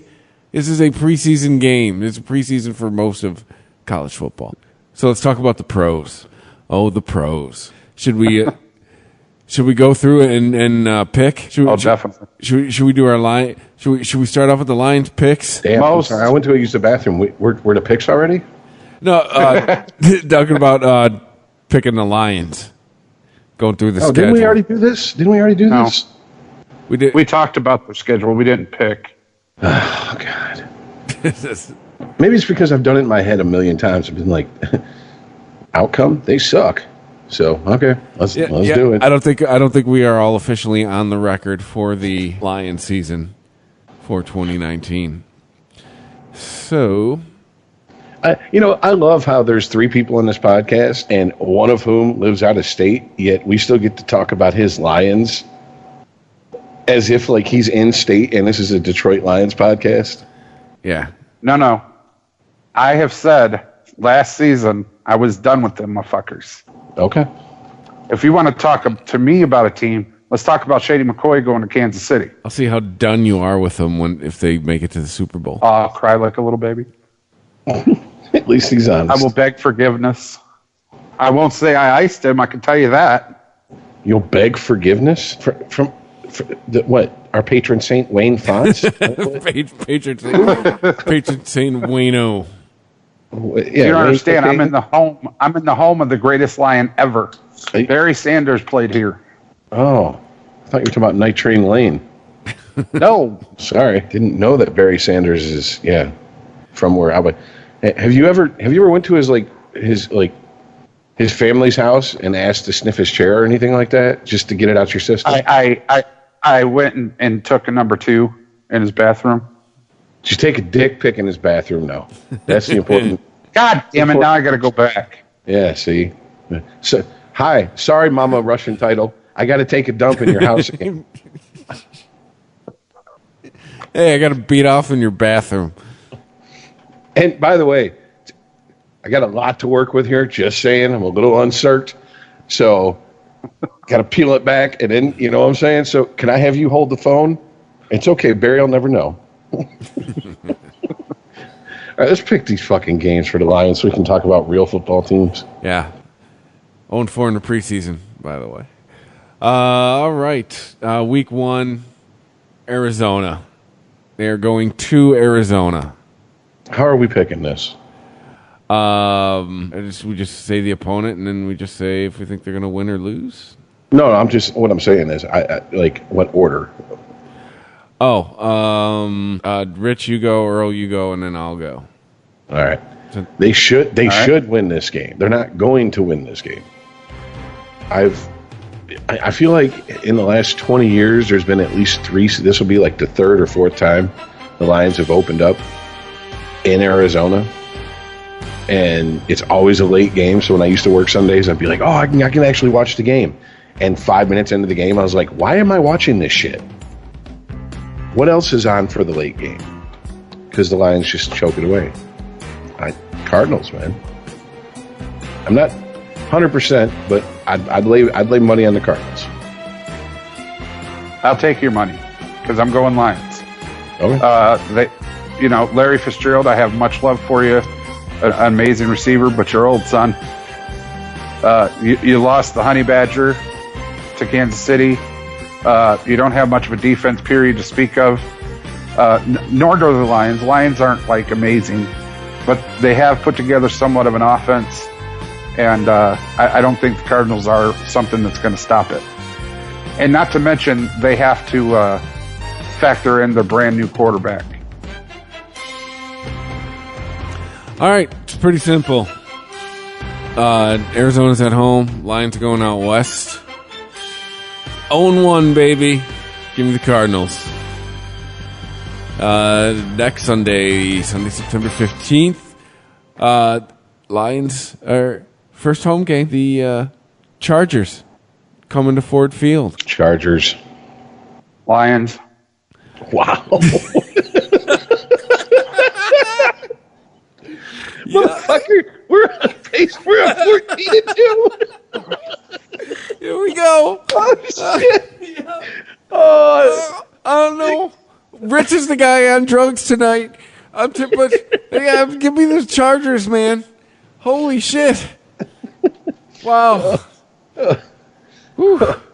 Next up, heading out to Philly to play the Eagles. Eagles, come on, man. I am an Eagles also.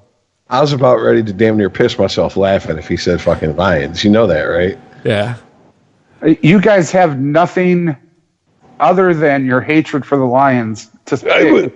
And the knowledge Cardinals of and the Chargers. football. How about this? Motherfucker, did you watch or listen to all 4 of their preseason games? I did. Oh, you did? Oh. Did you watch them? Uh-huh. Okay.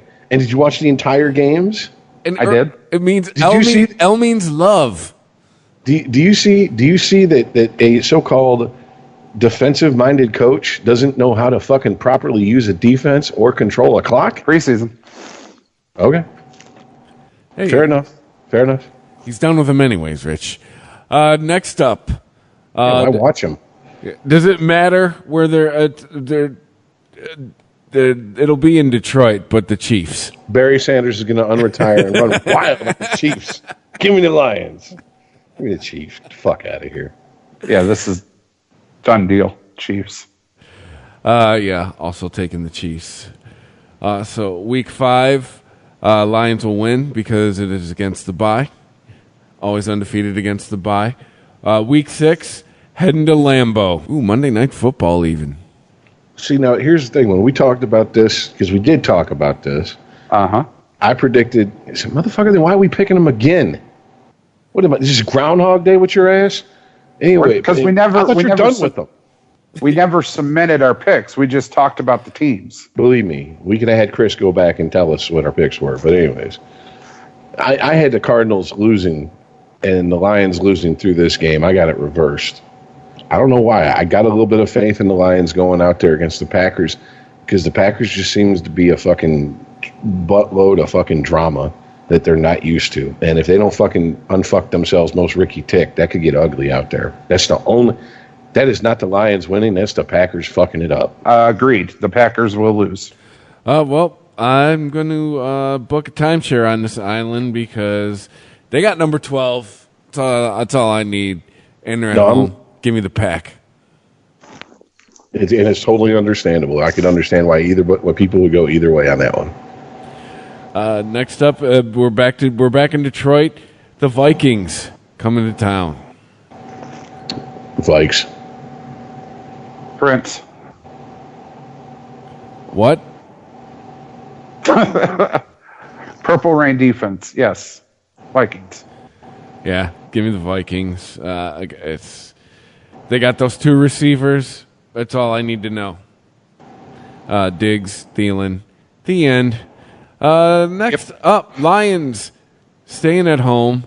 Eli, Saquon, and the New York Giants coming to Ford Field. Oh, God. Because I know what's coming. Give me the Giants. Lions. We suck against the run, and they have the best running back in the game. Give me the Giants. I mean, wow. You think we're stopping? You think we're going to stop Saquon from being Saquon? You are out of your mind. Tell me who the New York Giants defense is going to stop, Haas. The offense we the don't Detroit have. Lions. Yeah. Mark that game. Trust me, we have. Next up, Lions heading out to Oakland, playing the Raiders. Sunday after Halloween. All right, Earl. Here's your, never say I never gifted you anything. Lions. Mm-hmm. Most definitely. Lions. I'm going with Oakland. And this one, kids, they have Antonio Brown. The end. They don't have anybody to throw to him. That's why he left Pittsburgh. They have Antonio Brown. The end. To quote you, mark that game. Next up, Lions heading to the Soldier Field to play the Chicago Bears. I'm 85 all of a sudden. Put your mouth on the curb, boy. That's going to be the Bears to the Lions. Bears. The Bears. Yeah, Bears at Soldier Field, and they're the Bears. Until further notice, the NFC North runs through them. Next up, Dallas. Good game alert. Do not bet on this game. You said good game alert, so don't bet on it? Do not bet on this game. All right. Give me Dallas. Sure, I'll take Dallas. I have to go Dallas because we don't have a linebacker, nor a safety to stop Zeke. Did he just argue against this with Saquon Barkley, who he listed as better than Zeke earlier? No. Hold on. When I argued that, that's because that's all the Giants have. Okay, they lost Odell Beckham Jr. They're left with what, Sharp or whoever, and Shepherd. Eli fucking Dunn Manning. Okay. All right. We're going to stack up for Barkley. We can't do that with Dallas because Dak isn't, the greatest or anything, but he does have receivers. Well, first of all, he's got Amari Cooper. He's got people. So you're saying they're going to stack up against the Giants? Oh, they're going to definitely stack up. Okay. Because it's a one-dimensional offense. You got Saquon Barkley. That's it. Okay. I mean, it's a well thought out point. So it's not. I have a feeling that somewhere Roger Goodell made a phone call. I'm saying it's not that. So yeah, I got you. But with the Cowboys, we can't stop Zeke and prepare for an air attack. It can't happen. So you're picking the Cowboys. Yes. This is All the right. longest pick ever. I picked the Cowboys. Sunday, November 24th, heading to Washington, playing the Redskins. Skins. Lions. Yeah, this is it. Here we go. I finally picked the Lions again. Give me the Lions. Redskins are a big pile of trash this year. Their leading receiver is Paul Richardson. Yeah, they're a whole bunch of haloti nada. Thanksgiving, Chicago, coming to Ford Field. All of a sudden, I'm not hungry.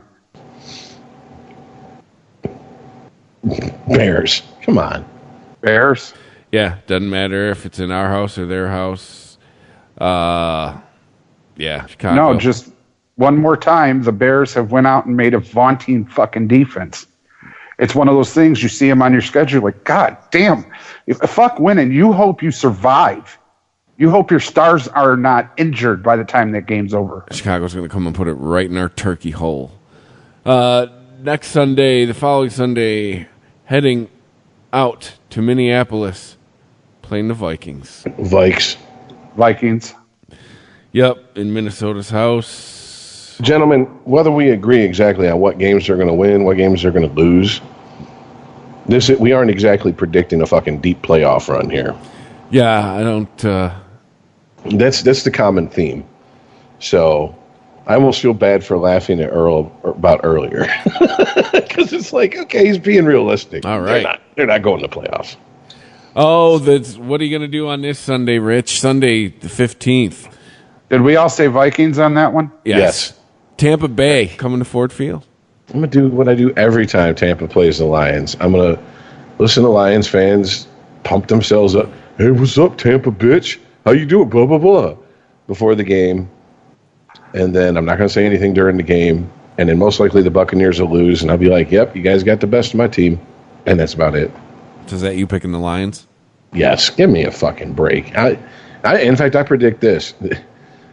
Winston will have very bloated stats that game because he's going to be playing from behind.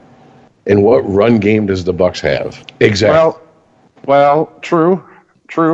But this is still going to be a good game, unfortunately, because what they lack in offense, they picked up in defense.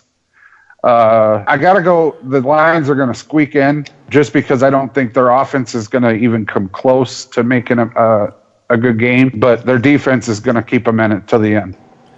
All right. Well, more time at the timeshare because I'm picking Tampa Bay. Maybe I'm buying all of the hype I've been hearing with the fantasy football pundits with Tampa Bay, but I like their offense more this year than I like the Lions. So I will take the Bucs. Sunday, December 22nd, heading out to the Mile High Stadium. Oh, it's TBD, which means could be flexed. Depends how we're all doing. Detroit and Denver at that point in the year. But yeah, Lions at Denver for Week 16. Denver. Lions. The only thing the Broncos got going for them is the Mile High Stadium, thin air. They no longer have an offense. They no longer have a defense. I agree with you, but I'll say this. Out west, outdoors, Mile High Stadium. Historically, those three things in the Lions don't go well together. And it's it. They're Denver. Oh, no. They're at 100. home. They got Von Miller. I'm taking Denver. Yeah, 100. But if they're going to try to push anything and have any type of season at the end, they got to win that game. Well, we'll see, man. And then finally, last game of the year, most likely for the Lions. Green Bay coming to Ford Field. See, now where I predicted Lions would win their first matchup, I think Green Bay is going to come in and be like, no. Because if Green Bay is as fucked as a lot of people are saying, this might be their fucking playoff game, a revenge game, and it's the Lions. We can't lose to them. All in one. Lions. One of two factors. Either the Green Bay Packers are the shit show that I think they are, and it's not going to matter what happens at the end of the season, or B, they're hiding a secret weapon somewhere that I'm totally impervious to, and this game ain't going to mean fuck all to them, so they're not going to play their starters past the first quarter, which the Lions will win anyway. Something you're totally impervious to? Do what? Like you said something, unless they have something that I'm totally impervious to, meaning you can't, like lead to Superman, you can't see through it? Respect, motherfucker. You know how to spell it. Jesus Christ. All right. Go ahead, Chris. Let's get this over with. All right. Well, I'm tallying up at the moment. So far, 2 out What was your pick on the last game? Oh, Green Bay. Come on, man. Seriously. Yeah. They got Aaron Rodgers. All right. Ice, you don't have them 14-2. For good reason. You do, however, have them with a winning record of 9-7. It's ridiculous.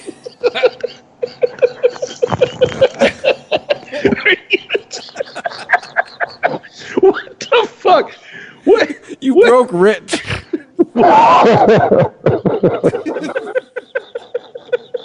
What planet is this going to happen on? Because, Jesus, this is the moon where the ball flies differently and everybody weighs different.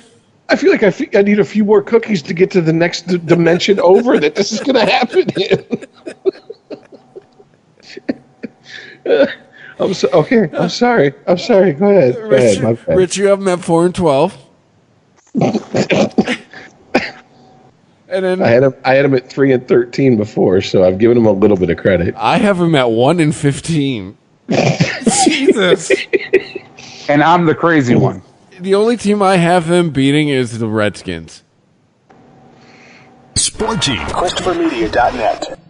It's the divisional round, and you can follow all the action at BetOnline.net. On Saturday, LA visits the frozen tundra of Green Bay, while Baltimore and Buffalo face off with their electric third-year quarterbacks. On Sunday, and after winning their first playoff game in 26 years, Cleveland meets last year's champs. In the late game, two legendary future Hall of Fame QBs square off as Tampa visits the Big Easy. Check out all the action this week at BetOnline.net as teams take one step closer to the championship. Always available online or your mobile device. Visit BetOnline.net today. Bring the game home at BetOnline.net. It's the divisional round, and you can follow all the action at BetOnline.net. On Saturday, LA visits the frozen tundra of Green Bay, while Baltimore and Buffalo face off with their electric third-year quarterbacks. On Sunday, and after winning their first playoff game in 26 years, Cleveland meets last year's champs. In the late game, two legendary future Hall of Fame QBs square off as Tampa visits the Big Easy. Check out all the action this week at BetOnline.net as teams take one step closer to the championship. Always available online or your mobile device. Visit BetOnline.net today. Bring the game home at BetOnline.net. It's the divisional round, and you can follow all the action at BetOnline.net. On Saturday, LA visits the frozen tundra of Green Bay, while Baltimore and Buffalo face off with their electric third-year quarterbacks. On Sunday, and after winning their first playoff game in 26 years, Cleveland meets last year's champs. In the late game, two legendary future Hall of Fame QBs square off as Tampa visits the Big Easy. Check out all the action this week at BetOnline.net as teams take one step closer to the championship. Always available online or your mobile device. Visit BetOnline.net today. Bring the game home at BetOnline.net. ChristopherMedia.net. Sporgy. I think I was giving it to the Raiders before, but the Raiders seem to. I know it's a TV show, but god damn, that seems to be a shit show out in Oakland this year. And besides, who had a good season after being on Hard Knocks? Look, I'm not a Madden curse guy. I'm not a Hard Knocks curse guy, but I will say this. Gruden's collecting quarterbacks for whatever reason. It all is going to depend on how Carr responds to that. I mean, they're carrying, I think, 4 quarterbacks, maybe 3 after the final cut. I don't know about their final cut. They were I mean, that's ridiculous. That's either you're expecting your starter to be injured and want the most options as possible, or you're trying to motivate somebody. And if Carr reacts negatively to that, it could be a shit show in fucking Oakland this year. That's just my take. Since we're moving on from the Lions, that's my take on the Raiders. You guys' take? I don't even know. I was talking about this with JR last night on the Fantasy Football Podcast. I don't even know. I know they got Antonio Brown. That's about all I know about the Raiders. Like, I have to see. I got to see some data. I gotta see them with that team, because the team they had last year is gone. I mean, they got Derek Carr and Jalen Richard. It's about it as far as the team they had last year. So I gotta see them. Well, and apparently last year was a debacle in the clubhouse because they still had Lynch for at least part of the season. And I think he'd already thrown a towel in. He'd already decided he was done. He was just collecting that last game check. They had beast mode. They had Amari Cooper who didn't want to be there anymore. Exactly. That's what I'm getting at. So, I mean, like I said, I've watched Hard Knocks. I know Gruden is a coach as well as, any fan of a team that, he coached. So the Raiders are Tampa. But it's just like, I don't know if it's going to work on Carr. And if Carr's unhappy, Brown's going to be unhappy. Brown can't take criticism. Carr's younger than Brown. I don't think if he's ready to jump down Big Ben's throat, then who the fuck is Derek Carr? David Carr's little brother. Am I saying the wrong person over and over again? No. Oh, okay. No, but here's the thing. I have seen him, Chris. They traded everybody. They traded their entire team. You saw preseason football. Preseason football is a mirage. I didn't even watch them in preseason, dude. I seen who they were and who they are now. They've traded their entire team, and the only person they replaced is Amari Cooper. Hell of a replacement with Antonio Brown, absolutely. But you fucking traded the rest of your team. There's no secondary receiver. There's no slot receiver. You have no linebacker. You have no defense. And you haven't replaced any of that. Well, pardon me. Like I got to see it, man. I got to see it. I got to see you play some actual NFL football. Talk to me in October. I'll tell you how I think the Raiders are going to do. Yeah. See, that's the difference. I don't need the stats. I look what they have. And from what they have, from what I see, they can't do shit. Earl doesn't need to see. It's great that you replaced an amazing receiver with an amazing receiver. Who fucking who? Earl doesn't need to see pesky things like results. No, I don't need to wait and see the stats. That's why you call me Ice. I called it, everyone.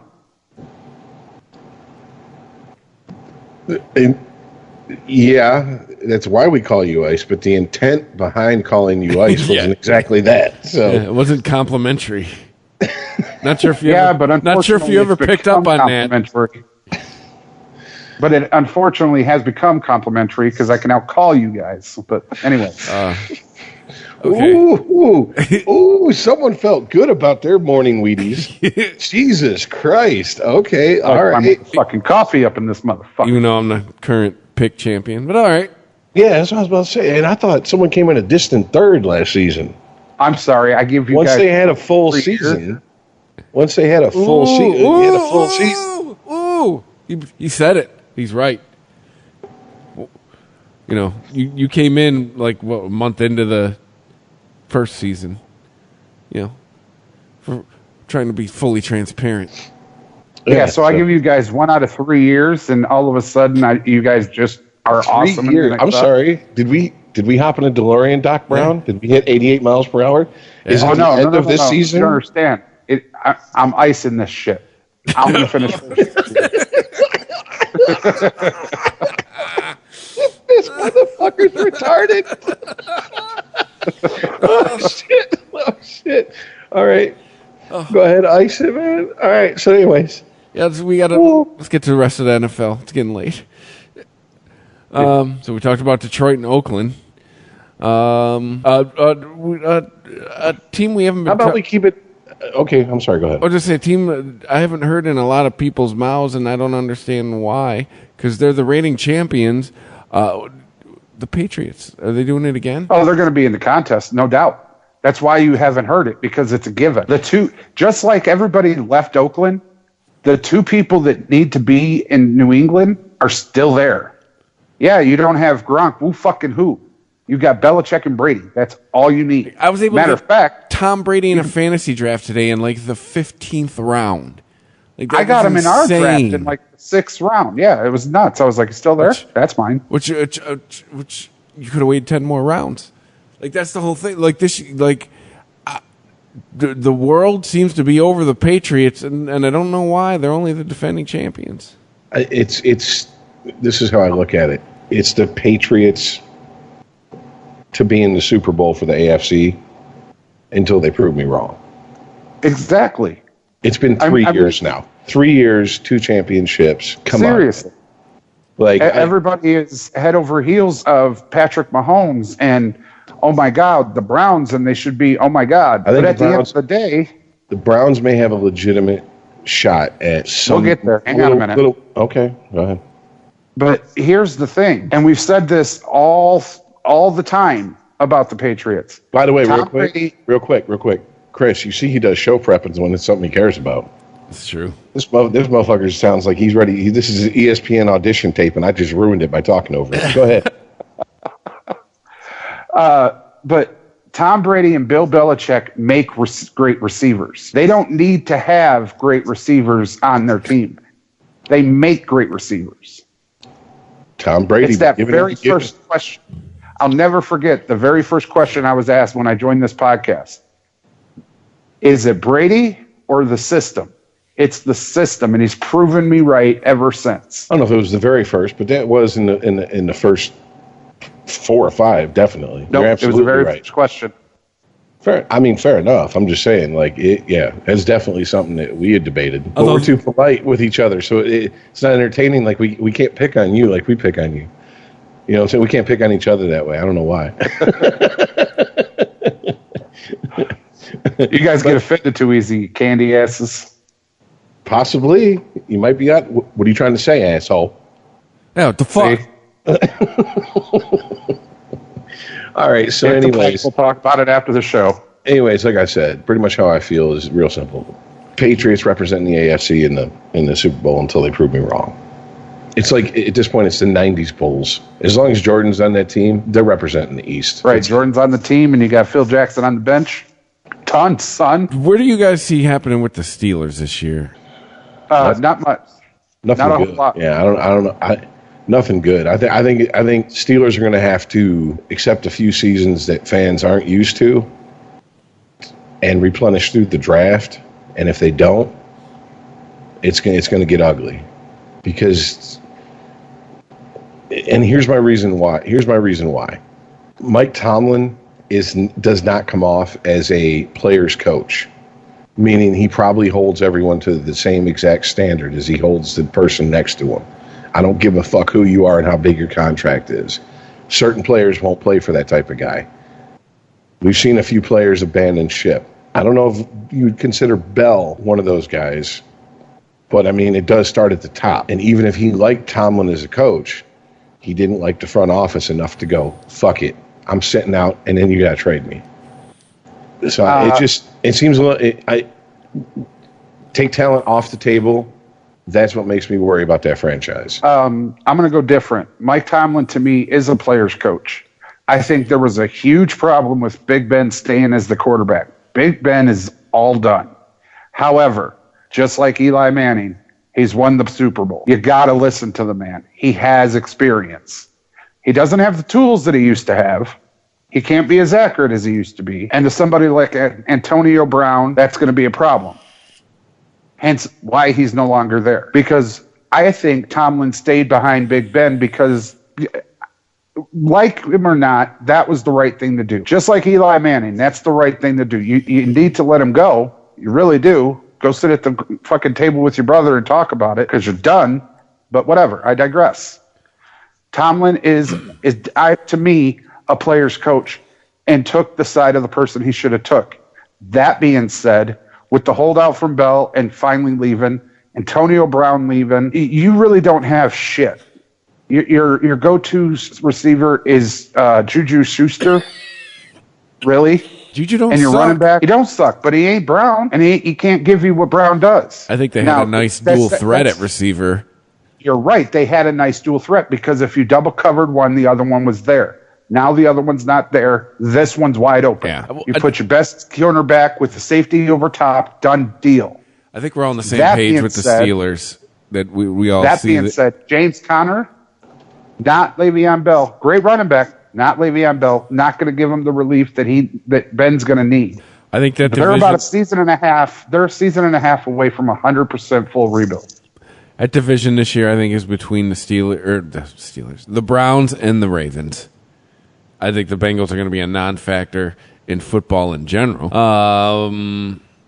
Yeah, looking at the AFC South. Now that Andrew Luck's gone, who the fuck's coming out of the South? Well, I can tell you who needs to step the fuck up. That's Marcus Mariota. Well, I'd say they all do. No, Mariota. It's shit or get time. Can't we just? He's like what, 4 or 5 years in? He was one. Winston was two. Same year. Yep. Can't we just accept the fact he's just going to be average? Well, I mean, if that's the case, that's fine. Now they have to decide, can they build a Super Bowl winning team around an average quarterback? It is possible, but it's very Trent fucking Dilfer, difficult. looking at you. Looking at a couple. Well, I'll tell you this: a window that is damn near shut. There's just a breath of fresh air, and that's about it.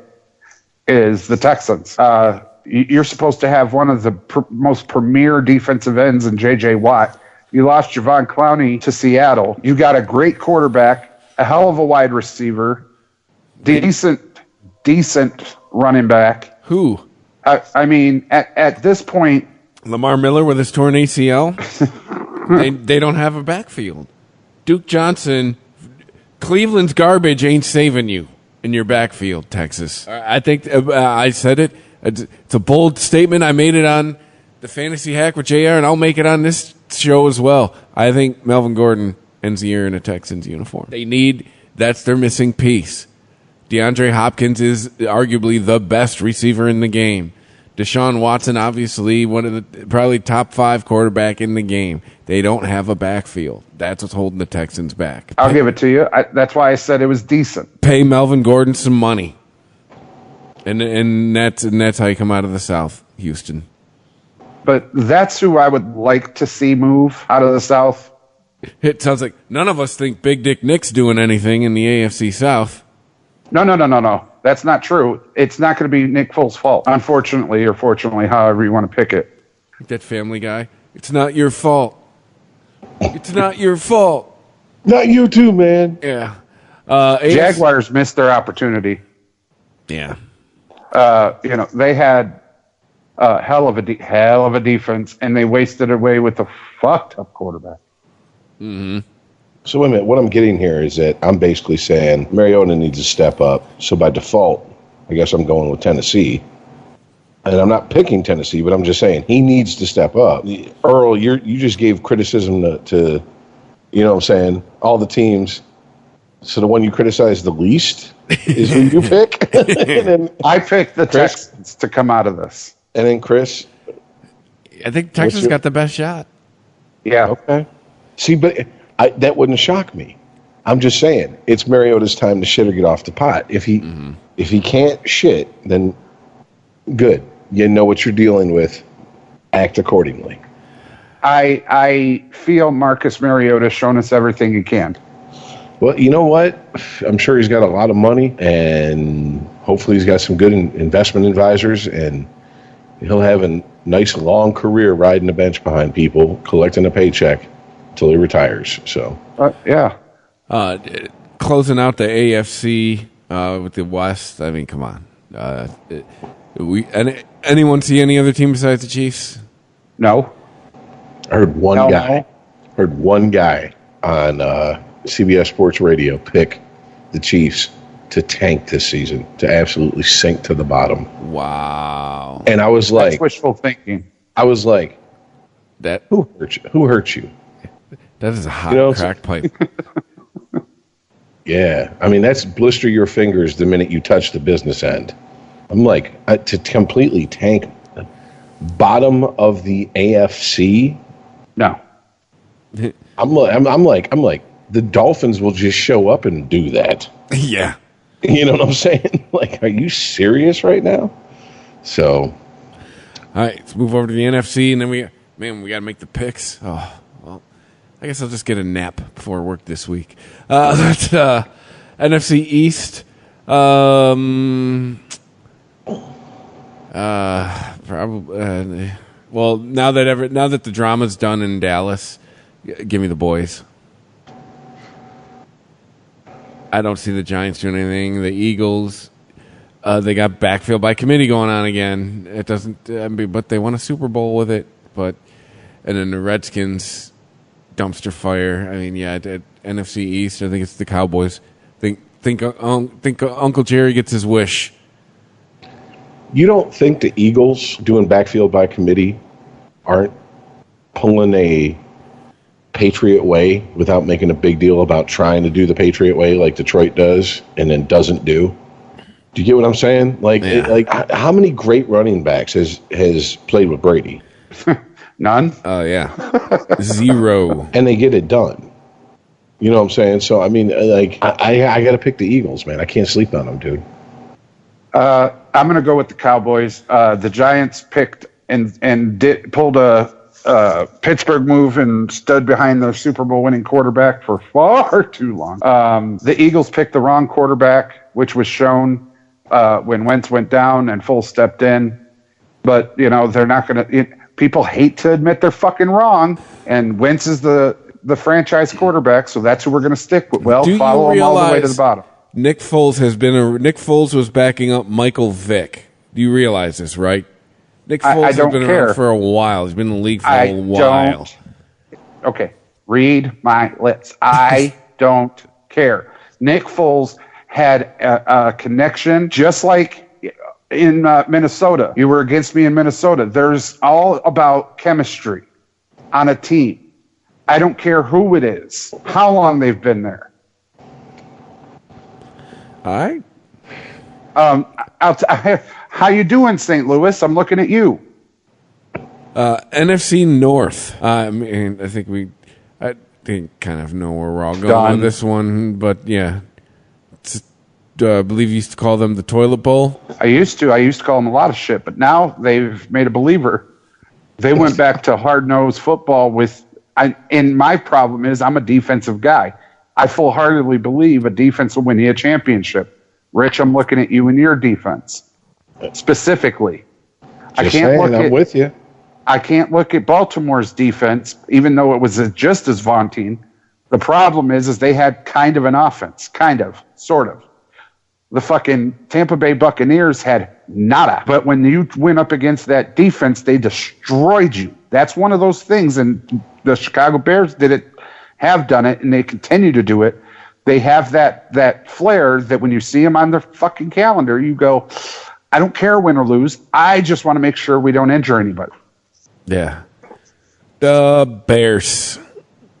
My opinion, it's their division to lose. If all of a sudden that team in Wisconsin shows some life, look out. Well, that's just it. Mac has number 12's fucking number. Khalil Mack fucks up Aaron Rodgers. Fucks him up.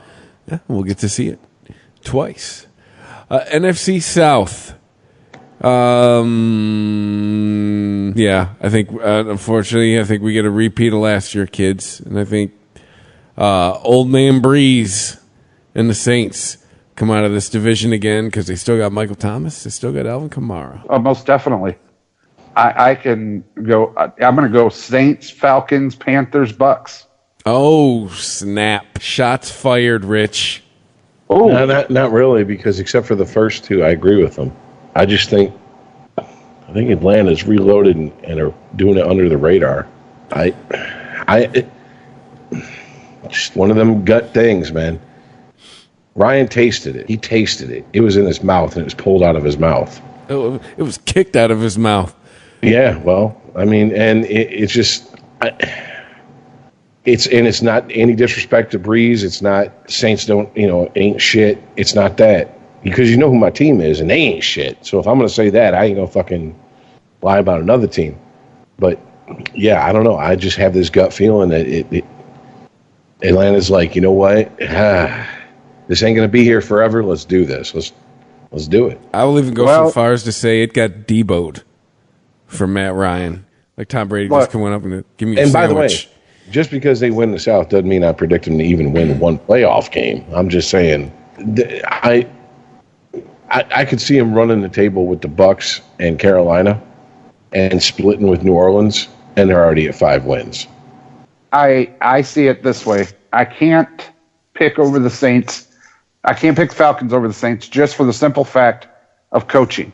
All right. The Falcons had great players for a very long time, and you can't get one of the greatest wide receivers into the end zone more than 6 times in a season. Till last season.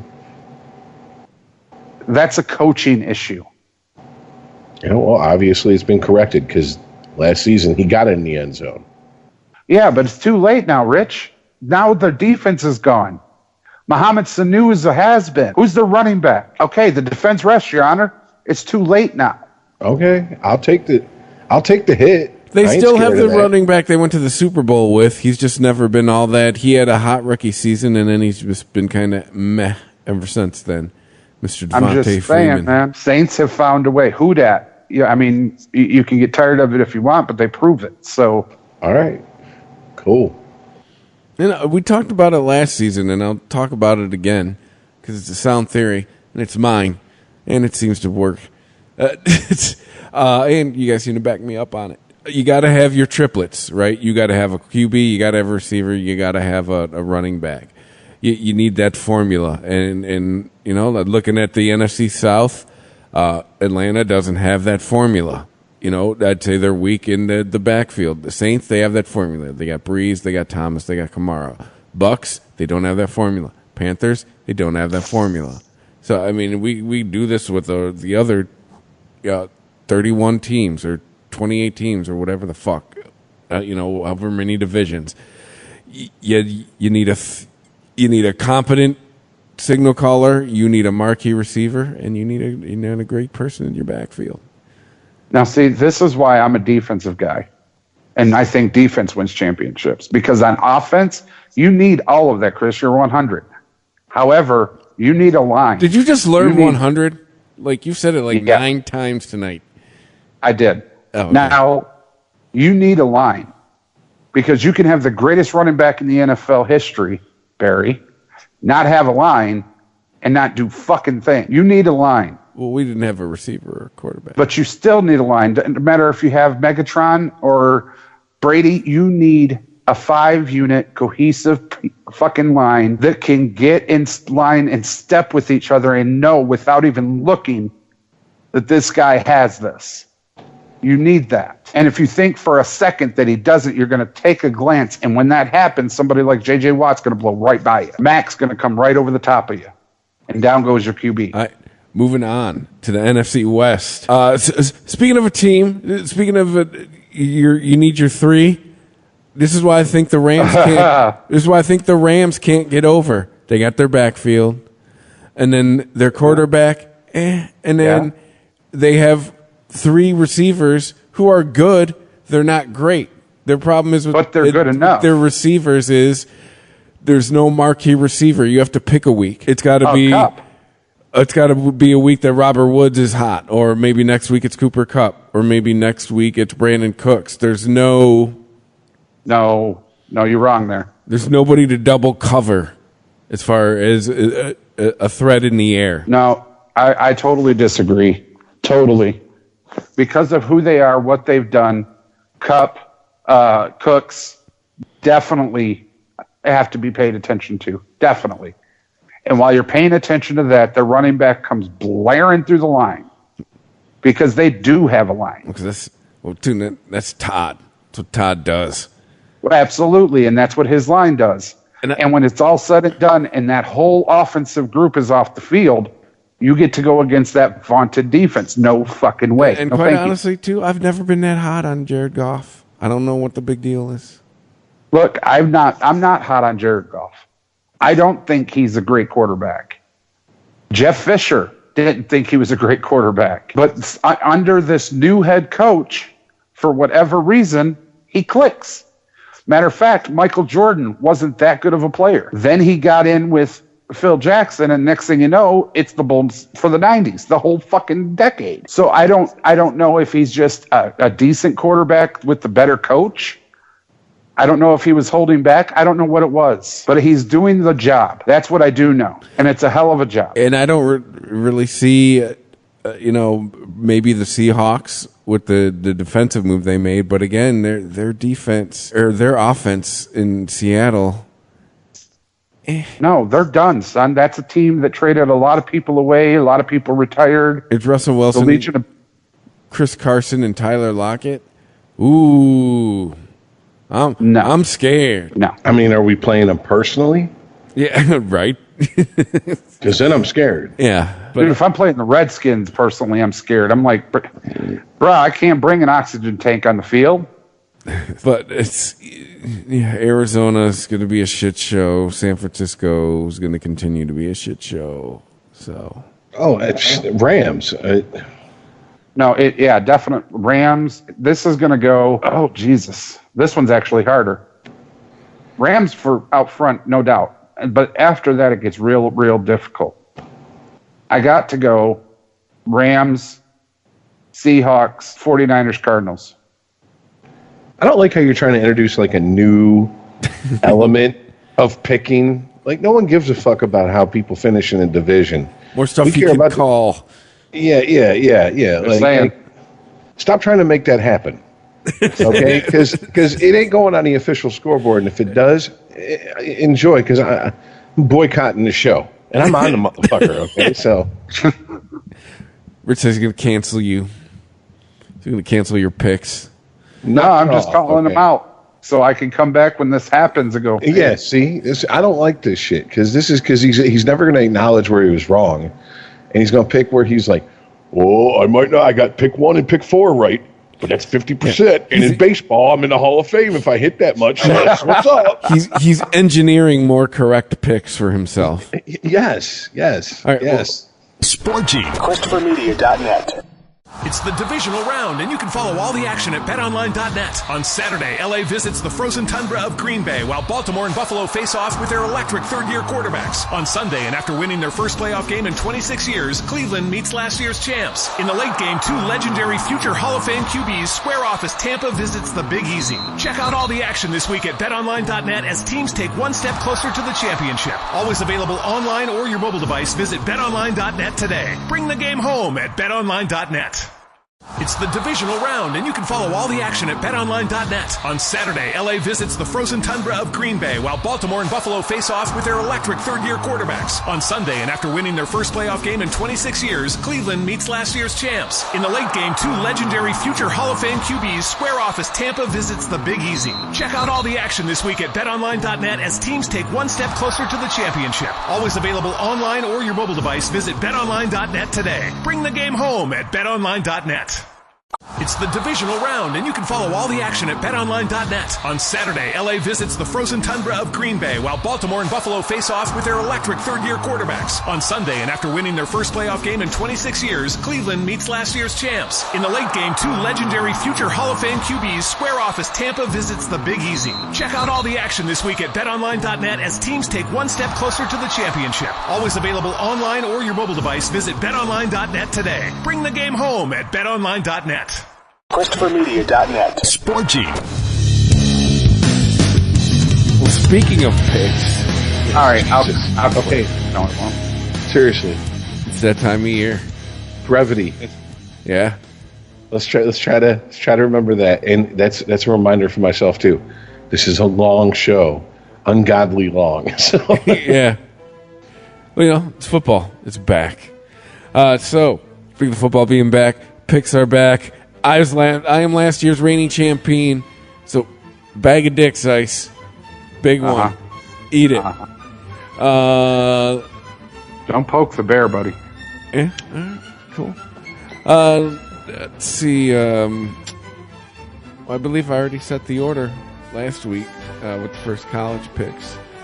So, it's going to go, Rich, Earl, me, as far as picking.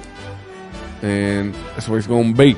So, first game. Wait a minute, don't we base it off of week to week? Well, we all went 2-0, so. Oh, okay. Carries over. Yeah, gotcha. So, TNF. NFC North Battle, Green Bay, heading to Chicago. Dun, dun, dun, dun. Yeah. Oh, did I just make us pay money? No. Okay. All right. Did give me a boner. Green Bay at Chicago. How's this going down? Sweet home Chicago. Oh, yeah. Chicago Bears. Oh, faux show. Sorry, number 12. Not this game. Maybe the next one. But Khalil has your number, son. yeah. He knows it well. All right. Heading into Sunday. Oh, I can't wait to watch, like they said, 9 hours of pregame on Sunday. Wake up at 4:30 and turn on the NFL Network. Oh, and 7 hours of Red Zone. Oh, God, I can't wait. Anyways, Tennessee at Cleveland. Well, Cleveland rocks, so I'll take Cleveland. Yeah, definitely Cleveland. This may be one of the first times in the history of the show I am picking the Cleveland Browns. That's why it feels so weird. That's why I said that with that hesitancy. Yeah, in my we're voice. all I'm like, we sure about this? Yeah, it says Cleveland. All right. All right. Cleveland, Ohio? All right. Yeah, this is the motherfucking city that set a river on fire, right? Like, it's like, god damn, you know what I'm saying? Randy Newman would write it when Randy Newman's writing songs about you. You know you fucked up. Yeah. Just saying. This next one, this may be our first butt fuck of the week. The Ravens heading down to South Beach, taking on the Dolphins. Oh. Will that game be played down there with the hurricane? For real, did it miss Miami? It missed Miami, yeah. Not that it matters, because Ravens, but I'm just wondering. Definitely not a buck fuck, but definitely Ravens. Yeah, give me the Ravens. You know, Miami this year is supposed to be horrible. That's my pick for dead last. I called it, everybody. That's what's up. Yeah. That's what I'm talking Rich about. can engineer his own picks too there, Ice. I Atlanta, fucked up when he's wrong, but yeah. Well, first of all, I did the exact same thing as you. Second of all, I did it before you. You're welcome. Well done. Atlanta and Minnesota.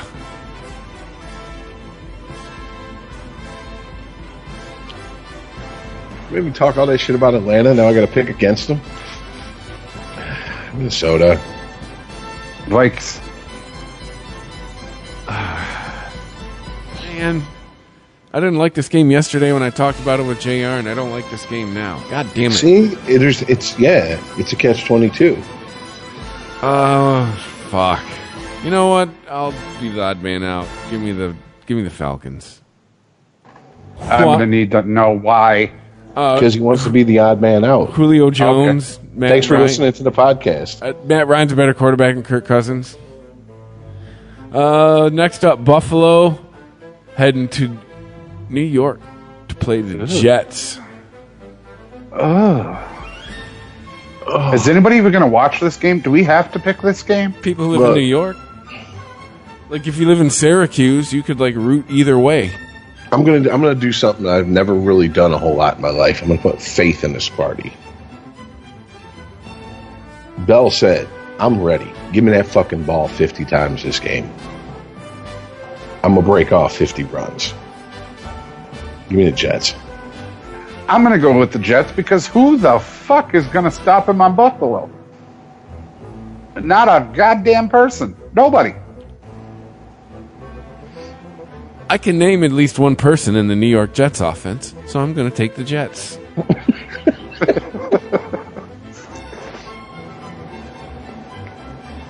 All right.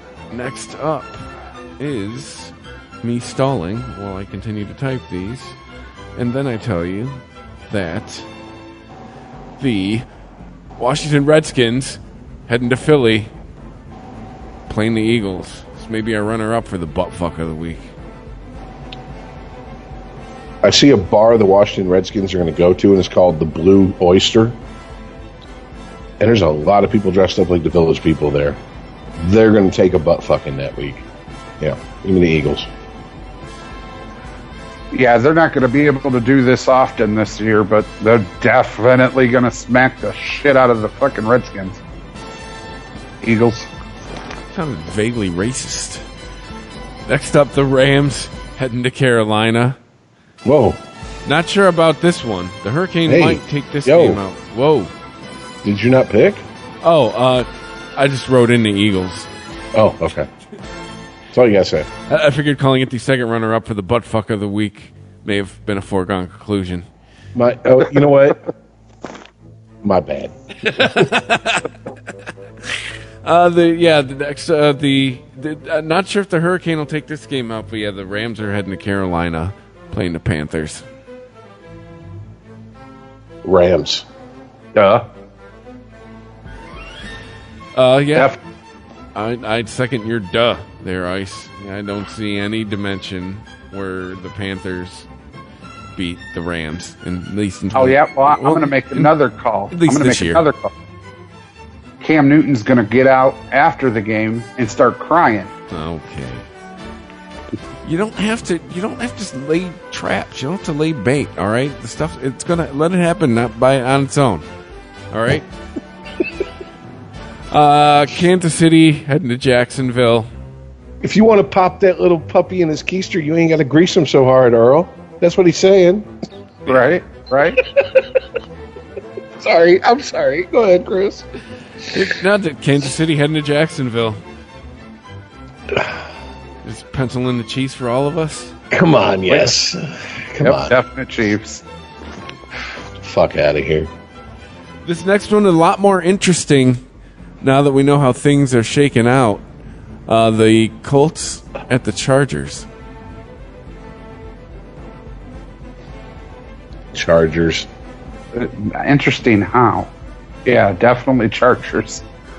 Because now, to me, these are just two average teams. Before there was at full strength, there's a clear-cut leader. But now this is just two average teams. You think the Chargers are average? On par with... Without Melvin Colts? Gordon? Yes. Okay.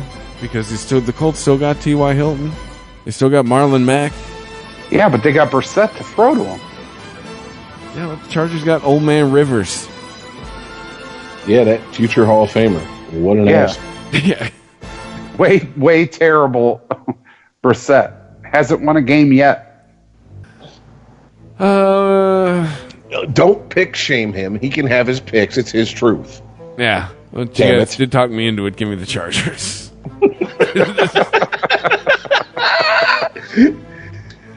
Now if the Chargers lose, we're all fucked. Yeah. So We're equally useless. we're gonna All get fucking chewed out by Chris next week if we lose. Hey, speaking of useless, the Bengals are coming to Seattle. Useless. See what I'm saying? Seattle. I'm just thinking, like, how many former USC players are going to come out of retirement to play that game for fucking Pete Carroll? Sorry, that was a Maz level non-sequitur. Sorry. Move on. My problem here is serious. Bengals have people. Who? Seattle Seahawks has a Who? person. AJ Green in a walking boot? Wait a minute. Who do the Bengals have? Whoa. Bengals? Seattle at the Bengals? Or vice versa? Bengals at Seattle. Okay, yeah, Seattle. Sorry. Once again, sorry to hit e-brake. Someone please besides me talk. Bengals. I'm picking the Bengals. Whoa. Wow. I want to smoke some of that Wichita weed, sir. But We I'm get it from Colorado. taking Seattle.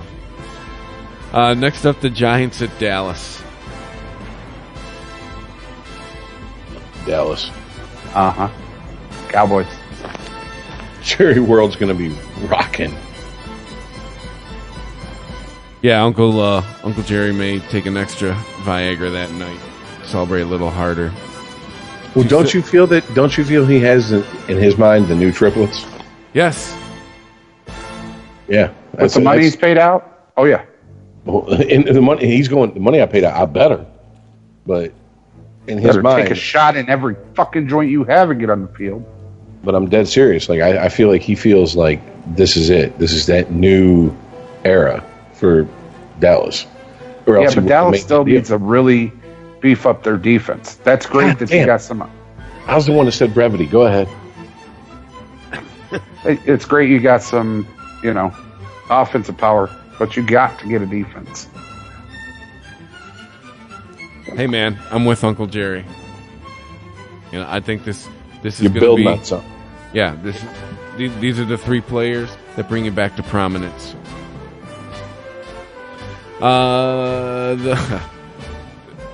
Well, we kind of already picked this one. Should I just write in the Cardinals for me and Rich and the Lions for Ice? Or Yes. Yeah. Yes. No need to go over that again. Well, see, I'm just kidding. all right, the Niners heading to Tampa Bay.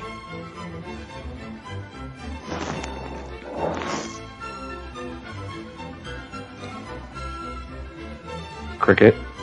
No, I'm sorry. Give me the Niners. self-loathing Bucks fan. Dude, I'm trying to picture, like, are they going to try to run the ball? Because if Tampa does that, it's going to be Millen-era Lions. Stop trying to run the ball. Just pass. That's the only thing you're fucking good at. Just pass. I got to think that the Bucks are going to win something, and I think it's probably going to be this game. I hope you're right. I'm just saying, I like their defense better than I like 49ers defense. I think I have just heard one too many football pundits sucking Bruce Arians' cock the last couple weeks. Give me Tampa Bay. And then, I believe, SNF, the marquee game, right off the bat. No, dang. A goddamn browser window popping up, getting in the way. Pittsburgh heading to New England. New England. Yep, Pats. I believe the stat is Ben does not beat Tom in his house. So give me the Pats. Ben's got no help to beat Tom anywhere. And then Monday Night Football. Who knows what debacles they're going to roll out this year on Monday Night Football. Oh, fuck. Well, the first one, too. The first one, they always do the crazy shit. Didn't they have what was it? One year they had the guy from ESPN Deportes. Who was that poor guy? Yeah, it was he rolled out of broadcasting school and they put him on Monday Night Football. Oh, yeah, I remember what you're saying. Yeah. Oh, yeah, that is. Look at that coach. He is happy. Yeah. Well, remember, was it 2 seasons ago? The early game was the not even B but D team, and Rex Ryan was on there. Rex Ryan and some chick. Yeah. You guys remember that? Yeah. And I'm sorry, some chick. Oh, how horrible of me! What a misogynist I am. Beth Mowins. Yeah. And I was like, well, Rex Ryan might make it interesting, and he didn't. No. And I was like, okay. Now it's time, and then I think the late game was, I think it was Bucks and Raiders. Now I think about it, and Gruden called it. So, yeah. Is Booger McFarland in the cherry picker still? He should be. That was the best part of Monday Night Football last year. Okay, all right. But yeah, Houston at New Orleans, the first game. New Orleans. Can I get a mulligan here? Who dat? Can I get a mulligan? No. They're going to win the South. They're going to win the South, but I can't tell you what games they're going to win. But they're going to win the South. Can we move to the second game on Monday night? No, motherfucker. Take the shovel and dig your grave. Be a man about the shit. All right, then Texans. There you go. Cool. I'll let you borrow the timeshare on the island because I'm taking New Orleans. And then the final Monday night game, Denver at Oakland. Yuck. Yeah.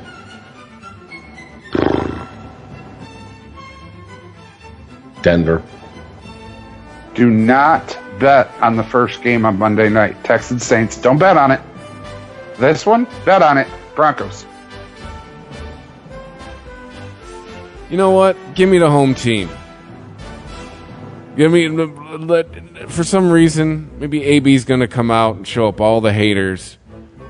Week 1, catch like 5 touchdowns, score 68 points, call his own touchdown in the booth. Who knows? Yeah. Give me Oakland. And then let's pick the local college games and then wrap this biatch up.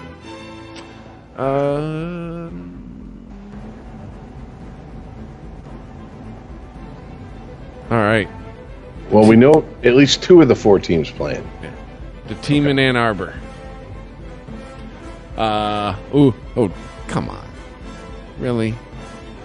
This is coming to the big house. The vaunted football powerhouse. Army.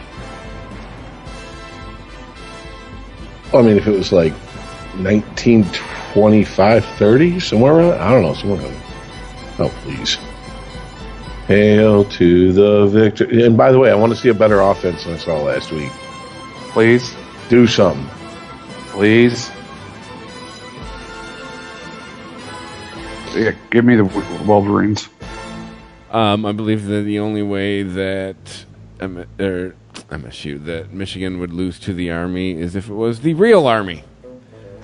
So, yeah, but since it's not the real Army and it is the Army's football team, give me the Michigan Wolverines.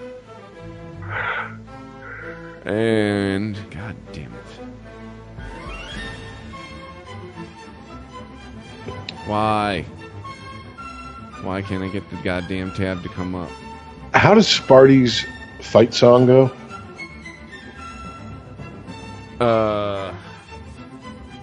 Yeah, that's what I thought. Okay, just check. No, I have to remember it. But if I say how's Michigan's goes, Hail to the victors, valiant. yeah, I mean it's like the Marine Corps hymn. You at least know the first, much. like from the halls of Montezuma to the shores of Tripoli. Yeah, mumble along. That's like you used to do in fucking choir. There you go, Earl. That worked. I do it. Motherfucker was so dumb one day, tried to say he can match the last note in Someone to Love by Freddie Mercury. I want you to know, we about pissed ourselves laughing when we put him next to a boombox. That's how long ago this was. And said, go ahead, hit the note. Go ahead. We'll wait. I was close. No, you weren't. I mean, you were in key. All right. You were in key. I'm officially going to the app. I'm retarded. I can't get it to come up on my laptop. Who the fuck State plays this week? Probably some no-name fucking school that they're going to blow the fuck out. I know. It's and the second I'm trying week. To, Yeah, they're playing Western Michigan. Yeah, they're going to beat the fuck out of Western Michigan. But you know what? You know who wins no matter if their team loses? Everybody drinking at Western. Yes. Because they expect it. So they'll probably party with the Sparties that come out there. Yeah. Anyone who sells alcohol in the city of Kalamazoo is a winner this weekend. Oh God, yes. But I used to live there. I remember. oh yeah, me too. So I'm guessing we're all in lockstep here with the Spartans. Yes. I don't know. The Broncos are looking bad. No, I'm just kidding. Yeah, definitely give me MSU. No, this isn't the Broncos when Greg Jennings played there. Okay. Those Broncos are long gone. All right. Well, here we sit on the precipice of football season. It's a beautiful thing. That's that moment of silence. From the west, an autumn wind blows. Yes. And with it comes a pirate. Blah, blah, blah. Whatever the fuck. Yeah. And Detroit Tigers, we'll see you next season. As far as I'm concerned, your season's over.